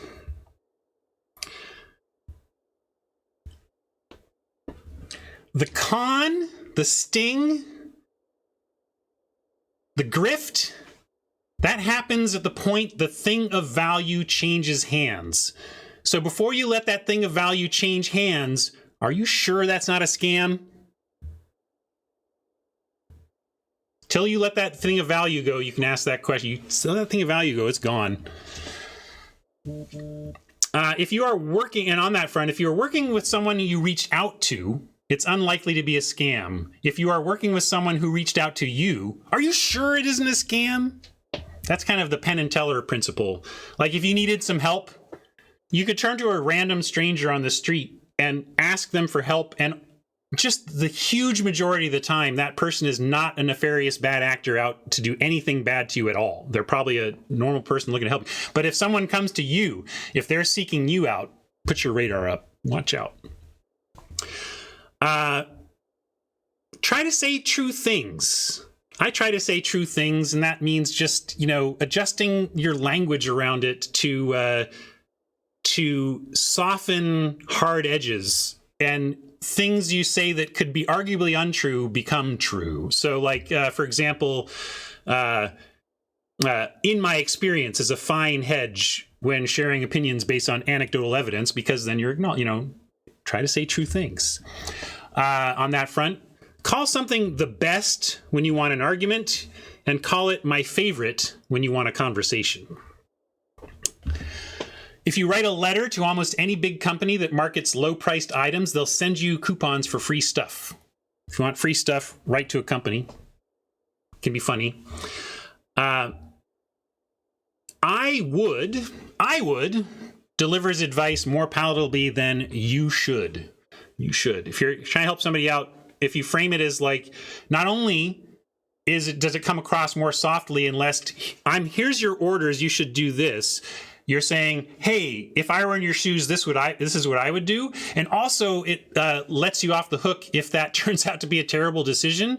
Like, because if you tell someone, you should do this, and then they do that and it goes horribly wrong, you're going to have a little, sorry. But if you said, I would do this, and it goes all horribly wrong, you'd be like, well, I guess it would have gone sideways for me too. That's what I would have done, right? You have less to apologize for. I'm losing my place. Drive like the person in front of you might brake suddenly. Wherever down the road you can't see, assume there's a reason to slam on the brakes about to emerge into your invisibility. That's my golden rule of driving. If you can't see the road, pretend there's an obstruction on it that's about to come into view. How would you drive if that were the case? Too many people just fly around places where they don't know what's around the corner. That stalled vehicle you're going to slam into.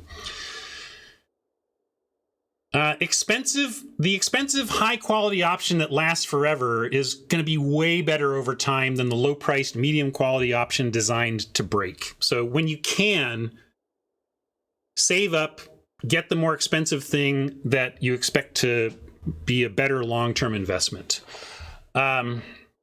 If you balk at hiring artists for what they are worth for a few hours of their time, you probably aren't factoring in the hours they spent becoming worth hiring.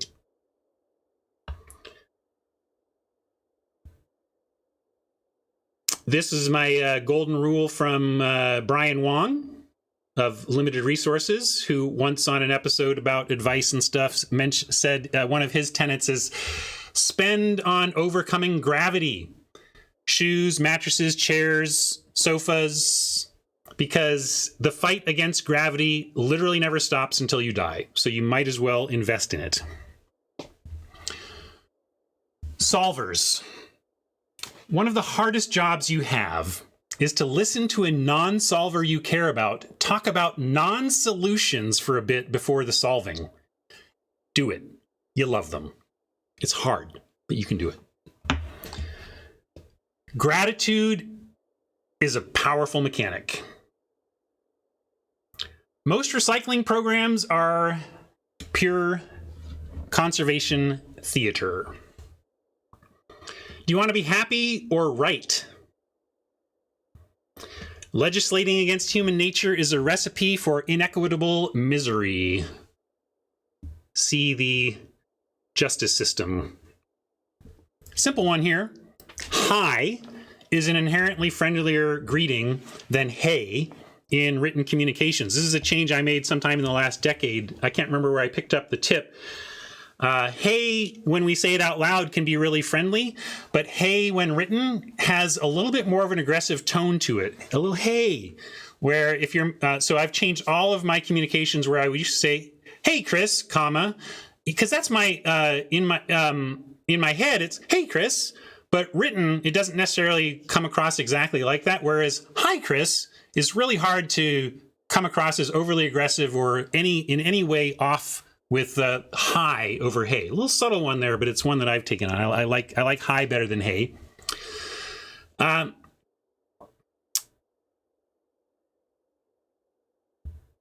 Life has a ton of low-hanging level ups. We talk about level ups in Magic, and I've talked about this before, like coffee. That you can, if there's 0 to 100 on any given topic, how are you as a cook? How are you at cooking? Are you a 0 or 100? Where are you at? And typically, the places where you're at 0, like you have some really easy ways to take huge leaps towards 100. The hard part is getting from like 80 to 100. That journey is insane. That journey is for the experts. That journey is for the pros trying to eke out every last little bit. But the low-hanging fruit is the stuff that gets you from the low single digits into the 20s really easily. So like a great example for me is cooking. I was basically a 0 at cooking even into my 30s. I decided to level up there and put a little effort into just learning the basics. And now, if you gave me a protein and some vegetables and some spices and some oil and some salt and pepper and some heat, I could whip something up. I could do that. I mean, it's not going to be 5-star, but like it did not take much to go from 0 cooking to being competent enough to be able to take some ingredients and make it happen. So that's just one example. Look for the level ups. When you recognize that you are weak in some area of life that is pretty important to life, like cooking, we need to eat, then consider taking some simple level up steps to take big swings. How to chat with anyone who theoretically wants to chat back. Ask an open-ended question about them. Listen to the response. Ask follow-up questions for more detail. Repeat. Boom. You're having a conversation. And on that front, a lot of times we're asking. This is more for I'm 20 plus years married now. I haven't been on the prowl in quite a while, but this is something I took away for those days when my peers were all looking for action, shall we say? And that is focus on making a real cerebral and emotional connection with other cool humans. Just make that the point of why you're going. Why are you going out tonight? I want to make real connections with other cool humans. If you make that the point, the physical stuff will come from that. If you go out thinking, I'm going to get laid tonight, I think that's just the wrong mindset. Unless, if you're shortcutting it, there's nothing wrong with having some fun with consenting adults. But if you're, I just think if you're especially if you are looking for something real, stop worrying about whether you're going to end up in the sack with anybody and start seeking engaging emotional and cerebral experiences with people. And then all the other stuff comes from that. It's kind of a decisions, not results thing. That was one of them, right? Didn't I do DNR up top? Yeah. Gotta have DNR. 2 more. Advice is easy to give, tough to filter, and even tougher to follow. So do what you will with all this. And finally, good luck all in. That's what I got for you.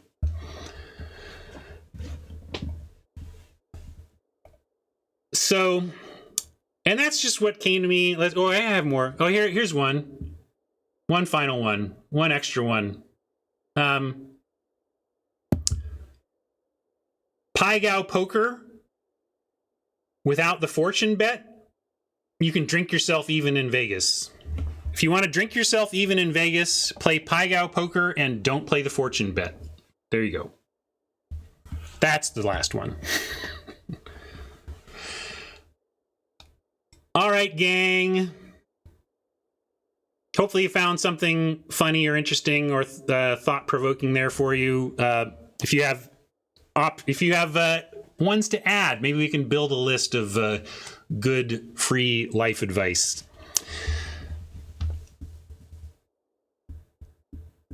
Good luck all in. Yeah, you can look it up. It's just my my thought to you all. It's a poker thing. The classic. When you're playing No Limit Texas Hold'em or any no limit game where you can bet all your chips at any time, you can move all in, and somebody at the table will inevitably say, "Good luck all in," and that just means, hey, you've put it all on the line. Your tournament life is at stake. If you lose this hand, you're done. You've really committed. You've gone all in, and you're wishing them good luck. And I just feel like that's one of my catchphrases around the home.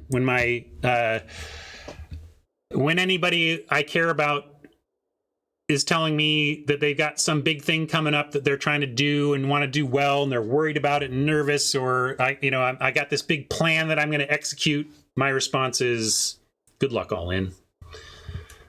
Just kind of a generic sign off to wish you all well in all of your endeavors.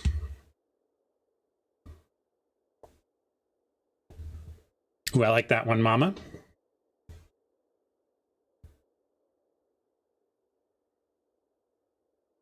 Oh yeah, I think I thought of a lot of them that I didn't remember at a time where I could write it down. I was just going to put Tom Sawyer lyrics in there. I could probably do top 50 life lessons purely in song lyrics too. That would be another challenge. But for changes aren't permanent, but changes. I like that. That's always been, I think, one of Rush's cleverer lines. Yes. I like that one, Hat. I was talking about how to have a conversation with people, but asking them about their fun over their work is a good angle.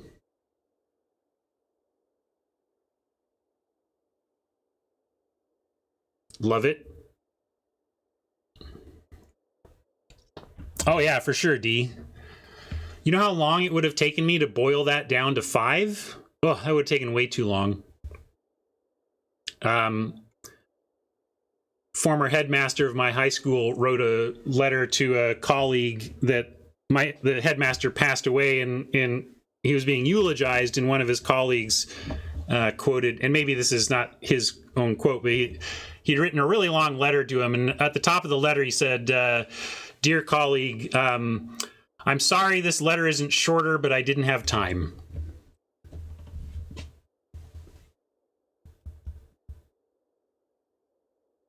I did. I went to Lakeside. I went to, that was Bill Gates's high school. I went to the Bill Gates Paul Allen High School.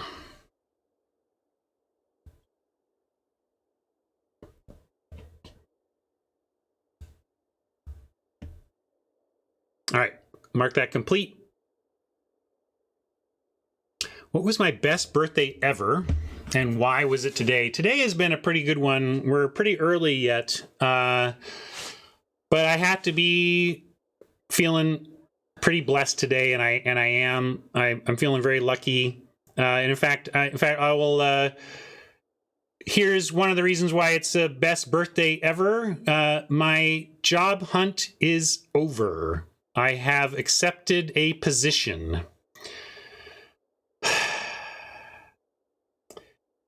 It's hard for me to acknowledge that it does mean big shifts for this stream. I'm going to be starting my new job on Monday, April 18th. And that means Monday, April 18th will be the week that I stop streaming regularly. I cannot tell you where I'm working yet. I have agreed to wait on that announcement until my first day.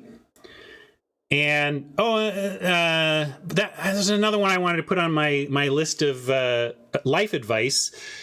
Look for careers that intersect your passions and your skills. You know, that's what, like, finding what you love and understanding what you do well and finding where those exist in the economy is a great recipe for work happiness. But I cannot announce where I am working until my first day. But because that's on a Monday, and I have worked out that on Monday, April 18th, I will hop on air at 9 o'clock Pacific as usual, and I will announce my new position and what's up with it right before I wave farewell and go into orientation. So I have a new hire orientation at 9:30 on Monday the 18th, and I'm going to spend the half hour before that chatting with you all about my adventure coming up. So there's that, and that's getting a new job for my birthday is a pretty fun. But speaking of like another great birthday for me, G Guards, was let's see, 1999. Because 1999 was the day I moved into this house. My wife and I bought our house, and we had some flexibility about when our official move-in date was, and we're like, let's make it on your birthday, because it was needed to be kind of in the couple weeks around that. And I so I got a house for my birthday in 1999. That's kind of tough to beat. What were some special birthdays of memory? My 21st was a lot of fun. I spent my 21st birthday on the upper floor of the Mall of America, which is a kind of a bar crawl area of the mall, the largest mall in the country. I was in college in Minnesota at the time, and that was a fun night of carousing with friends with my fresh ability to enter bars. Even then, I wasn't much of a drinker. My 21st birthday is probably one of the drunker nights of my life, really. I wonder, let's see, I wonder what kid birthday stands out to me. All my kid birthdays kind of mesh together. I don't really have any that I remember doing something wildly specific to, but yes. Yeah, Pablo, you just missed it. I announced that I have accepted a new job that starts on the 18th, but I cannot announce what it is until the 18th, so I'll be coming on stream on the 18th and making that announcement before heading into my first day of work. But I don't know, birthdays have never been something I carved out to do something amazing with. So I don't know, like I just end up playing games and having a good meal and being around the core people that I love, and that's all I ever really want from my birthday. So they're not super memorable in that way, but they're always exactly what I want. So all right, I'm gonna call that complete. And I'm going to see who we're raiding. No raid captaining. This is your chance to come up with that.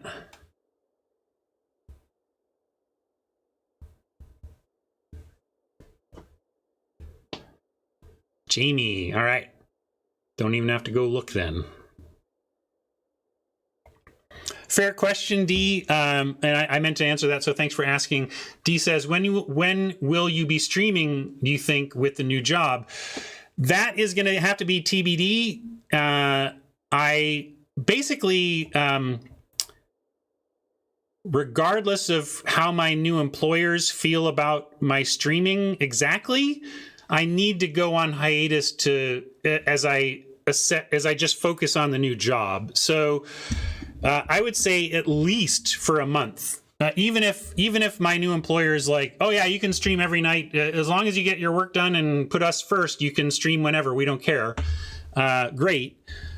but I still won't want to do that for like at least a month. I need to bear down, and it's partly the way my brain works. YouTube friends, I assume I'll be sharing this with you. I had some people wondering why I went dark for like a month on YouTube, and honestly, it's just because I needed the thing fully off my plate. I needed to like stop thinking about it completely to be able to focus on the other stuff that felt more important. And even though uploading VODs isn't that big a deal, it was just enough. It was nice to be able to put that aside. And unfortunately for my streaming audience right now, I'm gonna have to do that with just about everything when I start this new job, because it's got to be my full focus until I understand the landscape better. And it is my true and pure intention not only to continue streaming where it will hopefully be workable, but I also want to do more right by the community that I am about to underserve. I think the Discord has been wonderful, but it hasn't been me, other than attracting the right types to my content. The right types were attracted to my content, and then they made the Discord happen. And you know what I'm talking about. There's a lot of people, not just Mama and Hat. There's a long list of mods and contributors in the Discord, the events that get put on there. I just don't want the Discord to die because my streaming is not as consistent and will go on hiatus, at least initially. So even as I'm on streaming hiatus, I'm going to make, this is where I got to be very careful about my promises. I promise you that it is my true intention to engage more with Discord, ironically, after I stop streaming, because that's going to be a great way for me to stay connected with my community. I'm going to see about if there's there may be ways for me to incorporate. The point is, I might do a job journal. Maybe I'll journal my early job experiences or something and share that in Discord, or play in some Saturday events. So since I'm going to have less immediate scheduled time on air streaming, I will make an earnest effort to keep things rolling on a community level within the Discord. So that's my plan for the hiatus, and then during this initial hiatus of my work period, I will both confer with my new employers and my own mind and soul on what makes sense for the future of Going Optimal streaming. Okay. Oh, did I miss? See, Jamie came by, said happy birthday, and I didn't notice because I am so much worse than Jamie at paying attention to chat.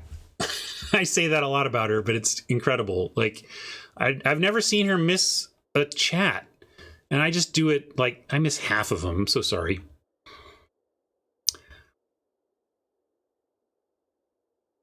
Oh, well, I will go apologize to her now then. Let's set up the raid and go say hi.